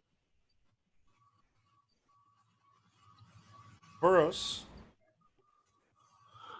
He gets out. He goes, "What's going on? Rum?" Can I answer that with a mortar? Yeah, you want to fiercely assault? Yeah. Thunk. You are speaking wrong language, lady. Partial success. Yes. All right, you get to choose one. I'll choose two. Now is when you go with savage, terrifying harm, frightening, and dismaying your foes. Yeah, I wanted it to land on the vehicle that she just stepped out of. But it blows a headlight like straight through her skull. Yeah, so as it happens, it just like demolishes that. Fall back, was thunk, and we'll have you take 2 harm as it strikes the vehicle. It is going to demolish the mortar. However, they are like. Okay, so my mortar is damaged. Yeah. Okay, and I take 2 harm. Where do I note that? Okay. Harm. So on your boxes, I see it. Okay. So you'd be drained and winded. You'd click drained box and winded box. Well, I have bruised and angry and drained and crippled and dead. All right. Well, then you'll click the first. Yours are different than mine. Yeah. Bruised So and basically, you'll click 2. That sort of makes sense as far as that goes. Yeah, bruised and angry. I'm pissed now. The real characters have customized for each playbook. We just have generics. Yeah, as it kind of hits, like the vehicle itself, like will kind of keep going, but it's going to need some love here at some point. Yeah. But you do see the brigands sort of hauling ass. I'm assuming is that like shortly after that's when Cam shows up, the technician. Well, yeah. What did they hit him with? They basically had some long range, kind of like a mortar thing itself. Okay. Those are things like those. Like brigands are known to use those partly for the same reason you do. They're very good at harassing. People at a distance. If they're chasing someone down, it's a good way to, even if you don't hit them, is to make people stop. Because suddenly when things start blowing up around them, as when they're out of sight, then Jester pops open the back of the Humvee, grabs a can of red paint, walks over to the wall, dips his hand into it, and slaps his red hand onto the side of the wall, marking this as now under the protection of the red hand. Good. I like it. We have peed on the building. Yes. It is now ours. He licks the corner of the building. Dibs! Dibs! I have stuck my finger in your mashed potatoes. They are mine. All right, so they take off. I'm sure they'll be back, but for now. All right, Cam, get in there and work. Oh, you said there's going to be some repairs needed. What did you guys do? Yeah, there's some sort of a drone thing that came up, and we shot it down by accident, and that's when everything stopped. So, also, entire inside of building covered in shit. try to step around the piles. I apologize. That was my fault. Yes, it was. I will not take credit for that. Although I will say it's a pretty good non-lethal way of taking down some folk. I like it. All right. Well, I guess my people will start. Probably priority number 1 is getting the water flowing again. Yeah, get to work. We'll watch out for these brigands. Don't worry. So while they're doing their repairs, we're going to try to fortify these two buildings. So here's probably a good place to zoom out. So basically, you've got that stuff kind of taken care of, which I think takes away one of your needs, Paul. That's what we're trying to do, yeah. So that you'll be able to get that stuff sort of fixed, take away that need. Well, actually, yeah, okay. So you're saying I can take away my my need for energy. Yeah, because that was when you got the need for energy. We're like, the problem was with this. In the fridge is some bit of the thing. And some orange chicken for you. So when you do zoom out, everyone whose main character was not in those scenes. Remember, you get to choose one of those things on the zooming out move. So this will be for Mikey and Paul. Okay. Yeah, when your main character is not in the scene, if you're playing like a quick character, when you zoomed in, when you come back out, manage to get things like tech, data, treaty on someone else. You can discover a new danger, and change a role in your family. Okay. I'm looking for the zooming out stuff. Page 78 of. Yeah. Hand out a regular book. The handout. If you choose the one that just says moves, it'll be a couple in. There we go. Thank you. Yeah, it's under story moves. So that helps.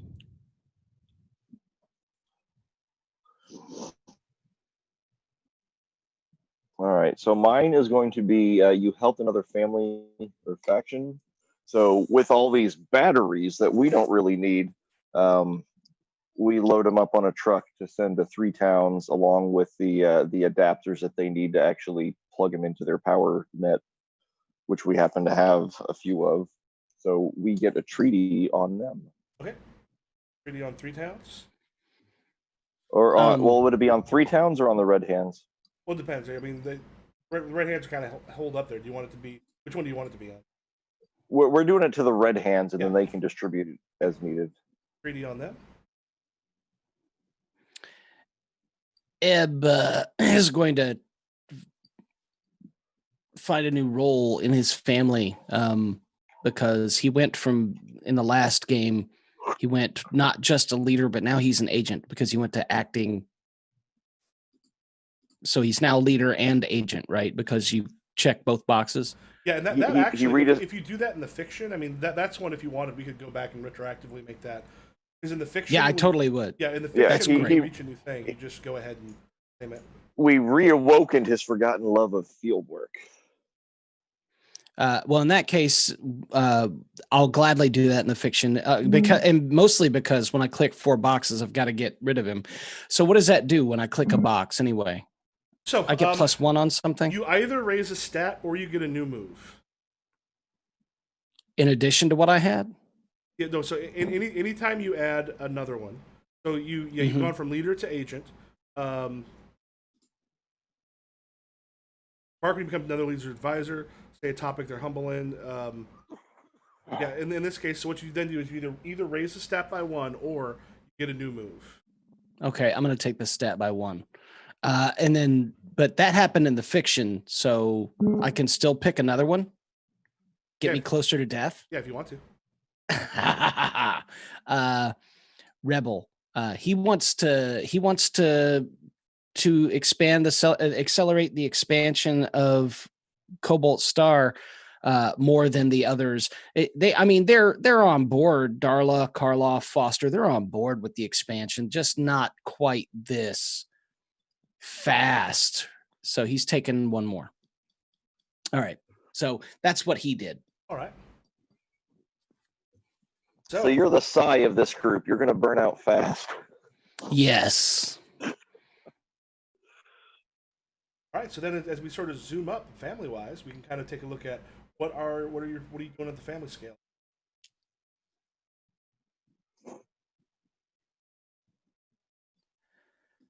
Things that you're wanting to. My family has needs that I need to get rid of. We need recruits and we need artisans and Yeah, I'll say you end up getting a call from when they went to Blight. hmm They just go, yeah, we went to see about getting recruits. We're not having a lot of luck right now. The miners here are essentially trying to hold back a whole bunch of shit that they had promised to deliver because they're not getting paid enough. Might be able to grab some recruits, but right now, fuck, I think this is actually a strike. I've only read about in fucking books. who do they owe these goods to that is not paying them? Well, not so much not being paid. They're just tired of getting what they had been harder, and it's the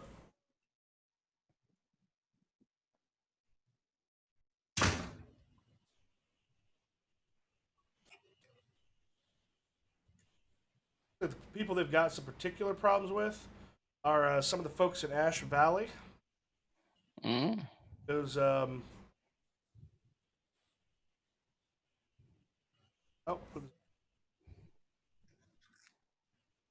um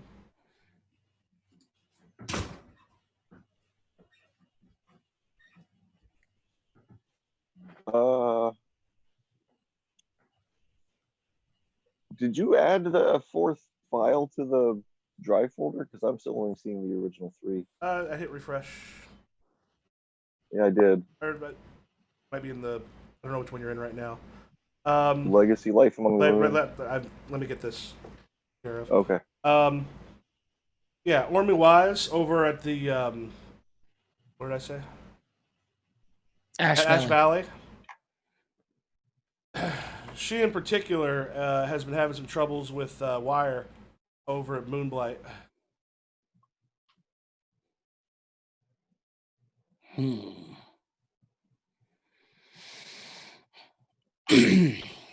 And who am I talking with? Oh, this we'll say this is twice. Twice? Mhm. Twice? Claim Moonblight by force. Twice. Yeah. We're going We played to an apocalypse. Nice. Sorry. Go ahead. we're going to settle this in our advantage for good. All right. Blight itself. You have enough firepower to do that? Well, I directed him. I don't know. I have to roll plus grasp, I guess. No, that's him actually asking. Yeah, I know. And this is me. Yeah. See what we can do. How do so this is with we're going to roll plus grasp, right? How do I increase my grasp? I have no data, but I have 2 tech. Yeah, so one of the things data can get you advantage on a roll. Let me double check with.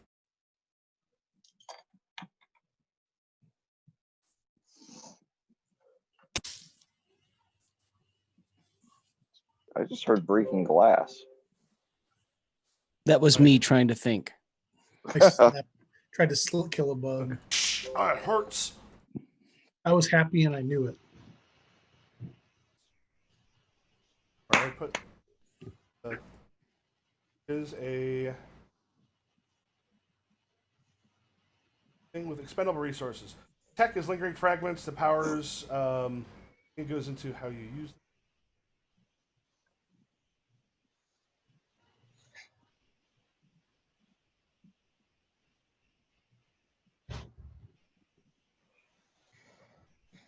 I know you can bring it up with. I have to move with the move. I'll be right back.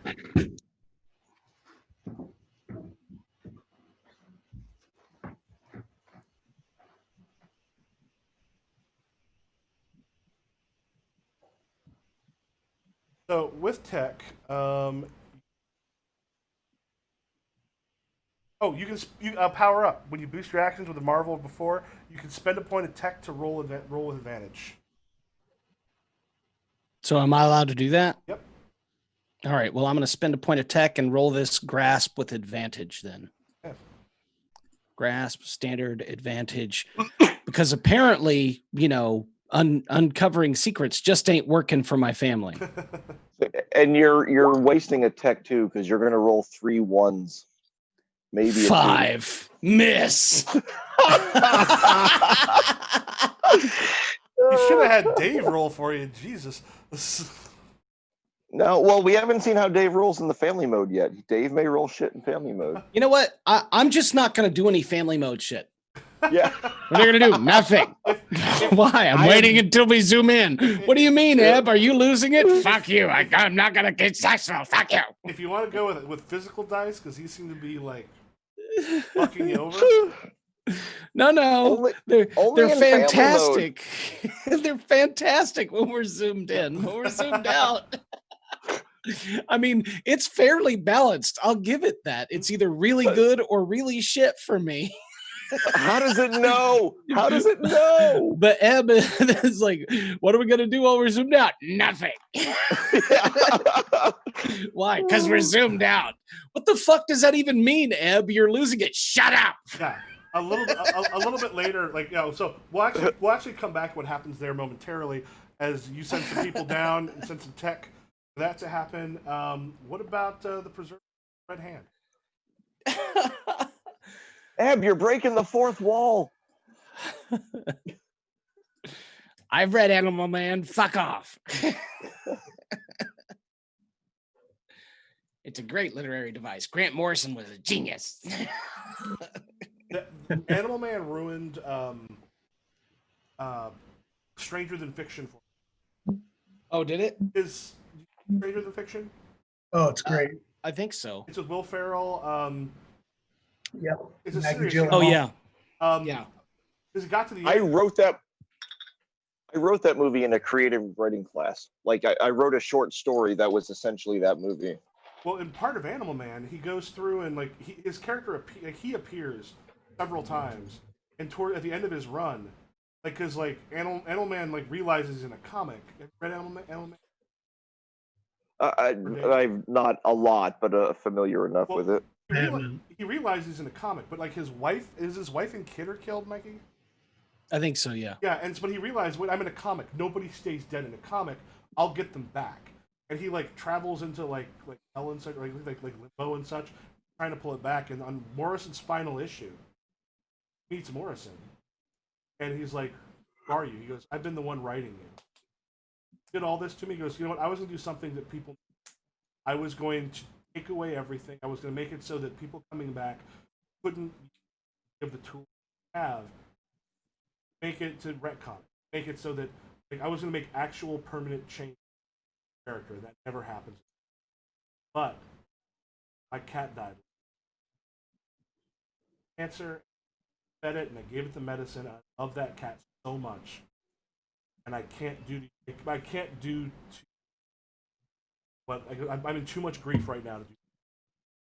Because he does this thing where he gives them everything back at the end, and it's because the author was in too much pain because of what happened in his life to actually do.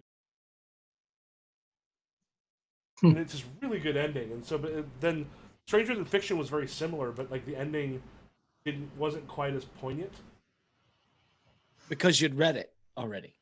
Well, yeah, especially because we had read it done better, and so it's it just the ending there just didn't hit quite as hard. So it's still it's a good movie though. Yeah, it is. It's very good. So we'll get back to what's happening in Moonblight here in a moment. What about Preservers or Red Hand? I can never seem to find in the book what page the actual list of resources is on. If you look in the index in the back, there's one. It gives you a range of something. I just scrolled down till I found the, which luckily I'm assuming the Lawgivers of the Wasteland page that I found, we're looking at where it says moves, Lawgiver moves. No. We're more don't worry so much about the moves yet. This is more the family moves because you've got the stuff for the Lawgivers. Maybe whatever you've got there. Yeah. And let me actually check because you got certain things that your group is good at, but then there's also generic family moves that anybody can do. a lot of it comes from the fiction. Yeah, so like your whole thing with the, oh yeah, something to keep in mind. You've got a strict moral code held by the family. Get advantage while protecting who deserve it. When you're pursuing who will always deserve your justice, and you roll a disadvantage doing something you're not supposed to. You want to keep those in mind. Yeah, yeah. So now, okay, I guess I'm confused as to what it is we're doing when we zoom out. I know that's Okay, like, so the biggest thing is if you look at the moves thing on this like there's family moves. Part of it's just you go through the fiction, and then I can kind of choose like the actual. But like those are in the family moves part of. the Lawgivers page. No, just the basic. There's basic character moves and family moves for everybody. Yeah.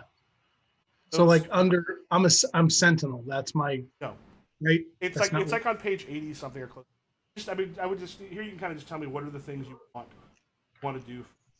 Or let's take Paul through it and let you see. yeah. Let Paul So do if it. you go to the family moves basic, which are I think on page 80, got the big one out, page 75. So Paul, what are you doing for the preservers? What are they wanting to do? Now that our emergency power thing is taken care of, I'm going to return to our desire to up our defenses. I'd like a surplus in defense. So I'm wondering, like, would that be uncover secrets? Maybe like we have that factory, and we want to figure out how do we make more of these things. Yeah, uncover secrets is usually find out like surplus stuff like that. But yes, kind of call up some people. We can get your council together. If we want, we can get David and Mikey. If you want to grab, who do we have for the preserve bar? Painter, who's a midliner. Painter, who's kind of she's sort of more midland. Raven is kind of a hardliner for the clones and such. And we've also got Mega. So I can kind of do the hardliner. I can do. What do you want to take? Painter and Mega. Sure, I'll take Painter. Okay. Take Mega. I'll go Raven. All right, looks like we've got things up and running again. We have restored power. And looks like we also sent some stuff the way of the Red Hand. So while we owe them, we're not entirely in their debt. All right, and then I think Cam was summoned to the meeting because he was the one that was kind of in charge of the weapons factory. So. Yes, are you So bringing up what you want to do? Yeah, so now that we've got that taken care of, I think we can get back to figuring out how we're going to replicate these weapons. We have enough that we were able to distribute some. We have some to take apart, study.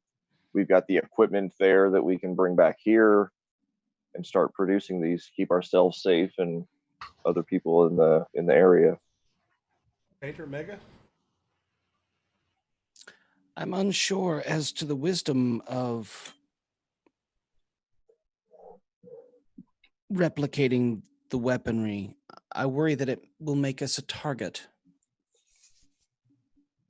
Having the weaponry makes us something to be feared. Creating the weaponry makes us a target. So do both. I'm not suggesting we mass produce them, just that we have enough to secure what we have and keep ourselves are safe and those that depend on us. And what happens to the facility once we've produced enough, or while we're producing enough? I would think that we bring what we need from the facility here so that we don't have to keep dangling our necks out that far across the wasteland. Because, I hate to tell you this, but if you're doing manufacturing, chances are the things we're going to need are going to be locked down along.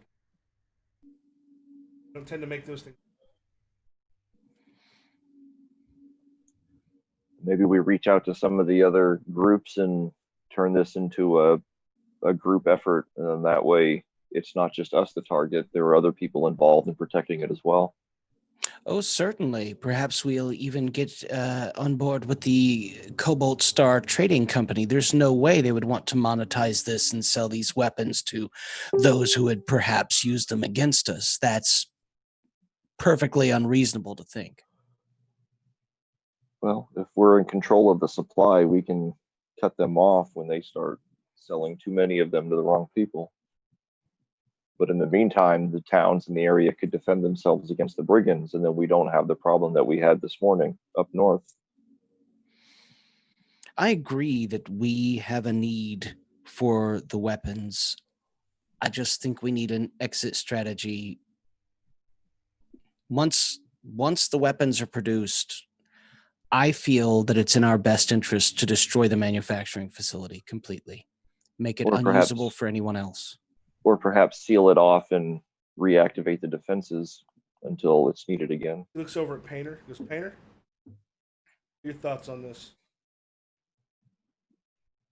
Oh, that was me. I am Painter. Oh, then it'd be Mega. Mega. Yeah.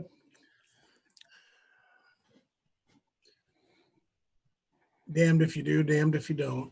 But I'd rather be damn doing than damn don't. So I say do it. Possibly trying to form an alliance. Yeah, that's all.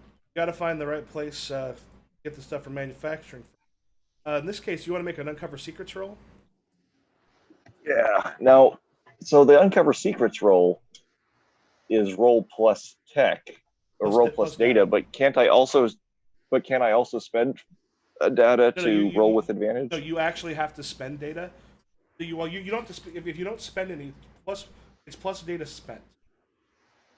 Right, but on these rolls, can't you also spend a data to roll these with advantage? I think that's actually for Or is when that you're just- that's when you're so this one you have to spend data to Okay. get any bonus. Yeah, If you yeah. spend no data, it's I just just wasn't sure if I could do. straight D6. It's tech that you I wasn't use. sure if we got to do both. Yeah, when you use like actions with Marvel from all. All right, I'm gonna do 2 data. This is. I guess it doesn't really matter which one I roll. So it'll be standard with +2. And now we're just waiting for it to resolve. Is it taking so?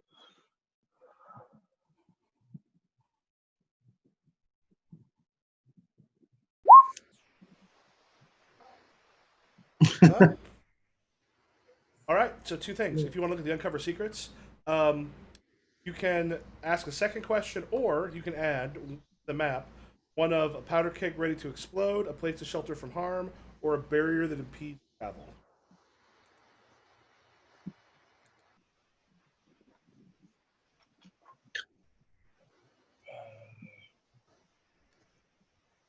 All right, so I'm going to ask, how do I get a surplus of defenses?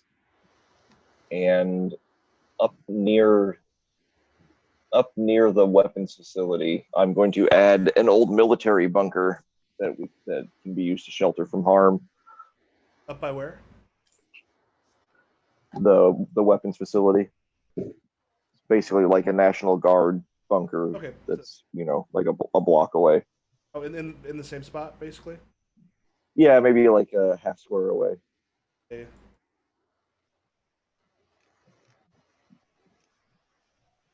Maybe like a square to the east. That's a place for defense. For Hunkered shelter. Yeah, place that can be hunkered down. Yeah. That's a place you're aware of that not necessarily everybody is. So if the facility gets overrun, our people can retreat there and defend themselves. And Raven kind of points out. He goes, "There's an old car factory in the south. You're at the Mount Hollow Museum, right? That's where you're at." We're down here by the Shawnee Dam. That's our headquarters. Oh, the Shawnee Dam. That's right. Yeah, it goes basically southeast of us. There's an old car factory. We could probably go in there, see what we can do to use it to manufacture stuff. I mean, we've got to get raw material, which will probably mean we got to deal with Moonblight. And remind me, Moonblight again. Moonblight's a mining town that Mikey's about. Okay. A lot of them. And yeah, so you kind of get that stuff done. If you want to make a note on your thing, that essentially for the surpluses for defenses, that Ford factory, and then for Dave. If I'm looking at this correctly, under zooming out, I pick one of those, right? No. No. Don't worry. Right now, don't worry about mechanics. Okay. So I'll walk you through what we did. If you go back to family moves, not the story moves, family moves, Okay. probably a page or two below. It says hold together is on the upper left. Yeah. Hold together, subterfuge. So he went through to uncover secrets. The good thing about uncover secrets is you want to find out how to do something. Uncover secrets is so sometimes just by going through the fiction, you don't necessarily need to have the specifics, like the mechanical stuff, but it's just like what are you looking. So a lot of it could be like looking at your surpluses or your needs. There's things that you want to fix there. Are there other things like you want to do out of the fiction? What's the family working on? So if I were to say under right tool for the job, it says when your family uses their resources to confront a crisis, erase an appropriate surplus or you know what? Don't worry about that. Okay. Because the thing is the resources. That's usually when that'll come up through the fiction.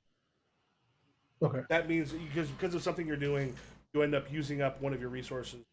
That's if you just look at what your needs are, if it makes sense that you're able to use it up with one of. So, one thing to do is you can look at your surpluses, look at your needs. You want to get rid of some of your needs. You want to get better surpluses. Are there things in the world that you want to do? Are you looking for stuff? Are you wanting to get allies? We need better defenses because that's one of the three things that are my needs. And I think that's the number one thing we need is better defense, especially not necessarily in three towns, but more in the area of, hold on, let me get back out here on the map. The gallows. Right, that was mine. Mm-hmm. That's where we need some more defenses. The towns are pretty good. Three towns, and now we've also got to take care of, the dam area. So we're kind of getting spread thin. We need some help with our defenses. Well, we can get Jester and Eulogy here to help out a little bit with that. Well, of course, I would expect nothing less. I have given technology back to the Red Hand, but told them be very careful. Yeah, you got very careful. Do not push the plunger. Be careful. This device is very dangerous. No shit. Well, I wouldn't phrase it that way. Oh shit! Did you bring back the thing for them to use it for tech, or are you keeping that as something that can be taken and used? Well, it can be used again. That was one of the options. So I figured that I had to give it back as tech because that's what it says, right? Yeah. Well, he can put it on his sheet and he can use it again next time we zoom in with one of his characters. If only if the Red Hand is okay with him. With Eulogy, because that's not my choice. Yeah, well, it wouldn't necessarily when you return it to your family, lose a device and give them +1 tech. That could be a device that's sort of kept to you specific, but it means anytime it's used, like it could be the last time it's able to. Only you can keep it only if we get to call it the brown note. The brown note it is. Perfect. Use the brown pants bomb. Play the brown note. All right, that's good. Got ourselves a shit explosion here, boys. Perfect.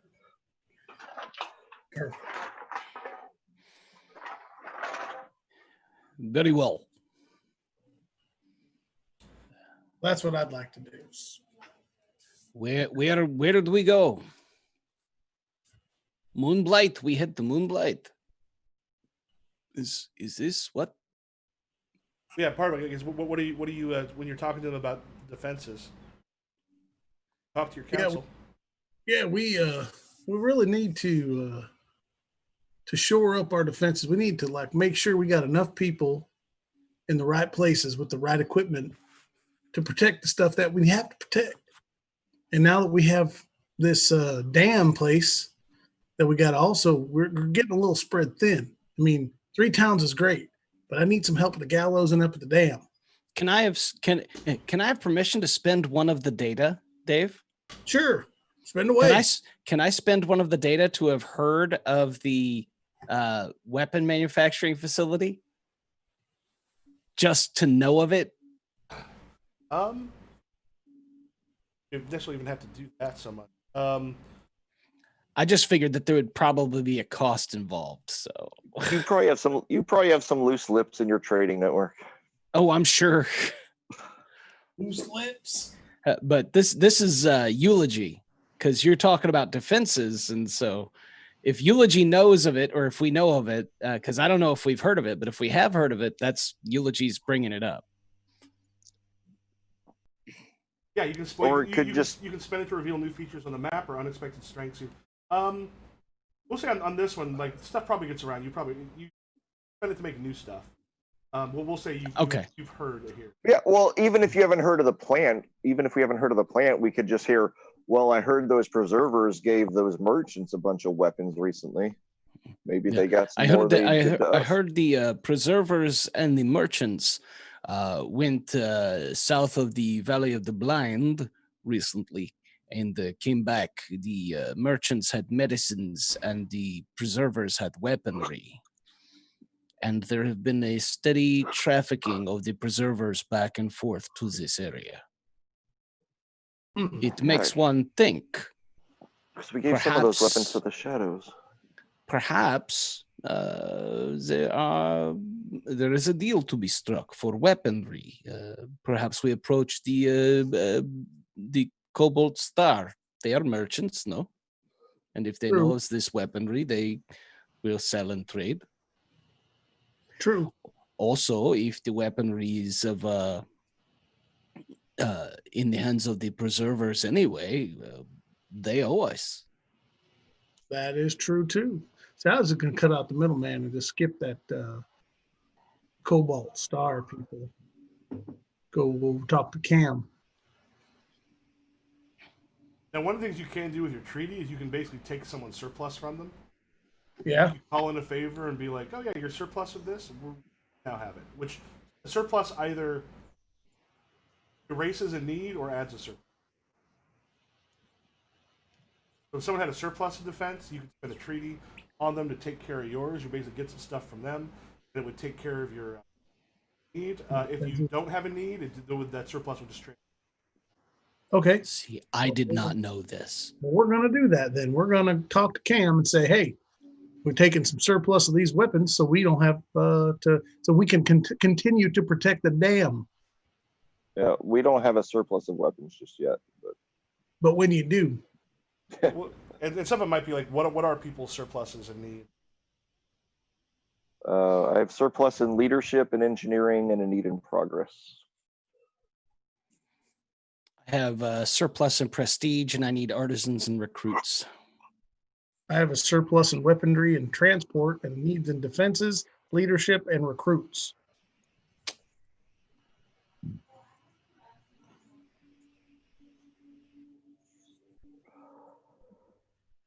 Okay, so it sounds like, David, you want to do kind of like, as you gather together and talk, you want to see what you find out there to help with defenses? Yeah. All right. Go ahead and you can spend data if you want for extra on here, but it's a straight D6 plus any data you spend. So where do I roll this? Just click roll on 1d6. Oh, yeah, I guess. Data. And then how much do you want to spend? I'm going to spend 2 data points because I've got 4. Right, so now I'll have 2 left. Spend 2? Uh-huh. And then do you roll it? You roll it. Well, There's not a die thing by data or tech. Oh, yeah. Yeah, in that case, you can hit roll 2d6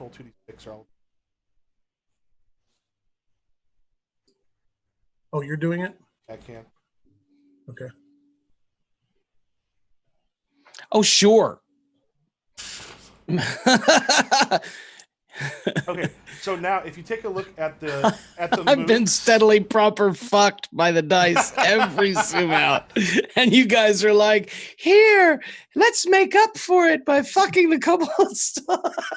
Okay, so if you look at the family moves where it says uncover secrets, Yes. so here, I guess you're asking how to get a surplus. Yeah. Now, you get to actually ask two, or you can add one from the bottom. You can get a second question, and we can kind of add some details to the map, or you can add like the powder keg ready to explode, a place to shelter from harm, or a barrier that impedes travel. Okay. So I get 2 on the top and 1 on the bottom, or No, you get at least one. You get 1 or 2 on top, and if you just take 1 on top, you then get to take 1 on the bottom. all right. So it sounds like, what were you talking about as far as the surplus goes before this? Defenses. I need defenses. So what had been mentioned in the council meeting again? Using the surplus from the from Cam's group, from the, what are they called? Yeah, Preservers. Right now they don't have a surplus on it. Right, they don't. So that's a waiting game. But right now, Because one of your people's like probably the best offense is a good defense, or the best defense in our case is good offense. Because as I recall, you're a bit nomadic. a little bit. Or yeah, what did you choose? Settled, nomadic, I scattered? thought I chose settled. Hold on. I think you did.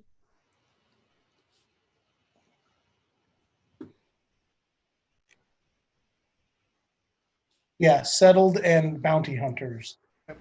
He goes, well, it just so happens down south, got what used to be old weapon stash from before.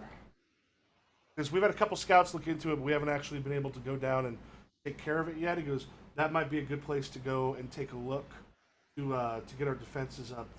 Got some defensive weaponry.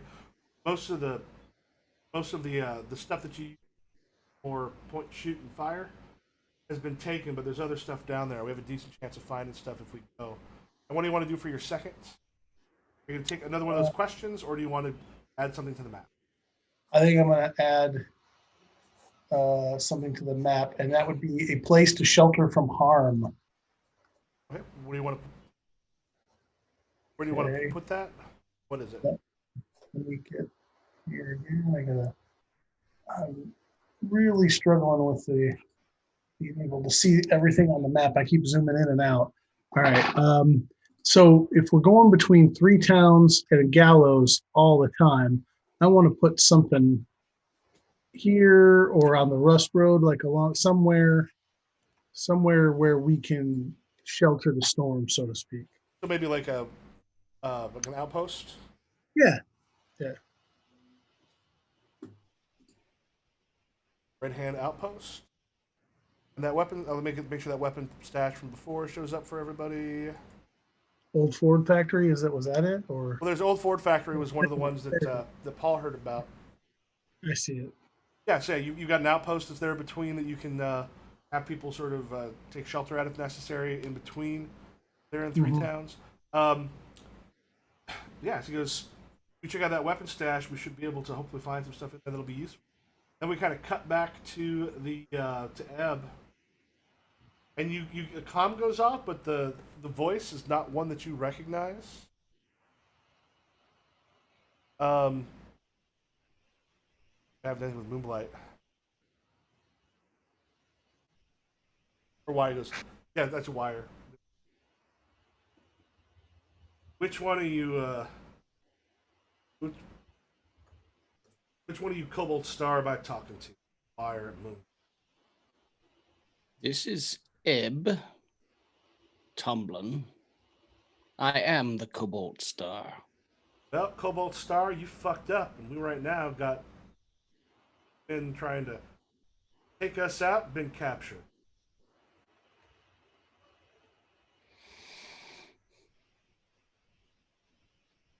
Do I have the ability to shut off the comm from his end?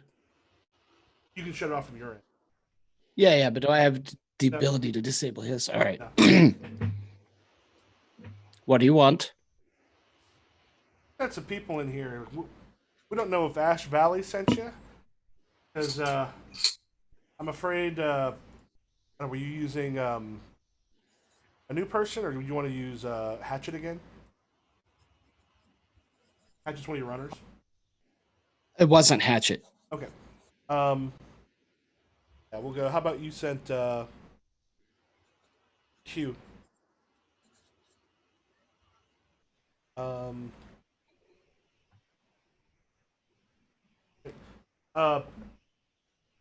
yeah. Q you sent here with his people. Came down, tried to take out our leadership. Fucked up. Right now, I got something you want. Now, none of them, well, a few of them have been hurt. All of them are still alive. That is good to hear. You want manufacturing materials? Boomblight's the best place to get it, so I don't know why you decided you were gonna fuck us. It was an error in judgment. I will send a delegation with appropriate reparations. You want to zoom in? Kinda. What I want to do is call in debts, treaties with the Red Hand and with the Preservers, and I don't know how many people I have treaties with that I can send, that I can call in. I have 6 treaties on the Preservers and 3 on the Red Hand of Justice. And I don't know what I need to spend to get control of this situation. Yeah. So if you hit the call in a debt, the best thing is you can get them to back you up, fall on a decision, or protect something important. So the thing is, if they want to resist it, they can spend 1 treaty on you, or they can hold together if they have none to see if they can fight it. But you could basically, if you want to call both of them in, you can spend a treaty on each and go, okay, now all 3 of us are, like, you 2 are helping me take care of Moonblight. Okay. Then Ebb probably talk to Cam and Well, that's going to have to happen on Monday because I have in 8 minutes I got to go. Okay. Sounds good. Yeah, so we get to the point. But my goal is to tell I'm setting up a who was it? Who was the guy I was talking to from Moonblight? Wire. Tell him that I'm sending somebody with appropriate reparations, and I'm going to send a delegation that consists of people to wipe them off the fucking, or to take total and utter control of Moonblight. And this might be one that the 3 different families handle at the family level. Like we might have to actually do a zoom in, considering you might be getting these ones. Or we could, we could zoom in. Are you sure? Because if I don't zoom in, I'm fucked. Okay, yeah. Yeah, so maybe we should zoom in. All right, that sounds good. Yeah, this is what that's okay. We can try and handle it at the family level because I don't mind metaing it at all. But we can also zoom in. Yeah, Dave, that's the basic cycle is sort of certain things happen at the family level, and like weeks and months can pass at that time, and then you zoom in to sort of specific things going on. And part of it is, and like I'll be looking back through it because I'd gone through last week when we didn't end up playing. I looked through stuff, but I didn't make notes. Yeah, it's wonder if you end up looking through a couple of those moves, like the basic family moves and basic moves. Those will be like here's how the basics of stuff work, and it'll help. But honestly, in the fiction, you can use the fiction a lot of times to just call out. With a lot of Apocalypse World games, I'm like, check your specific move that's unique to you. But then a lot of the other stuff can just do the fiction, and I can go, we'll call this. Now this one's, I'm still learning all the stuff for it because it's got some fiddly bits, but it feels like once you get used to them, it all goes like. Because I'm starting to go, okay, this goes for this. We use it here. And Paul, I had put the link I think in the chat earlier that went to the editable thing on the drive, or I've got I also put the PDFs up in. Okay. Yeah, because I have like the editable spreadsheet open, but in the actual folder, I've only got the 4 handouts. So I Yeah. wonder if there's like a second folder, maybe. It's probably. But in that case, since Mikey's got to get going. Sorry, guys. No, no Oh, problem. no, it's All okay. right. That puts us at 3 hours. All right. Thanks again. Well, see you guys Monday. It's all right. Laters. All right.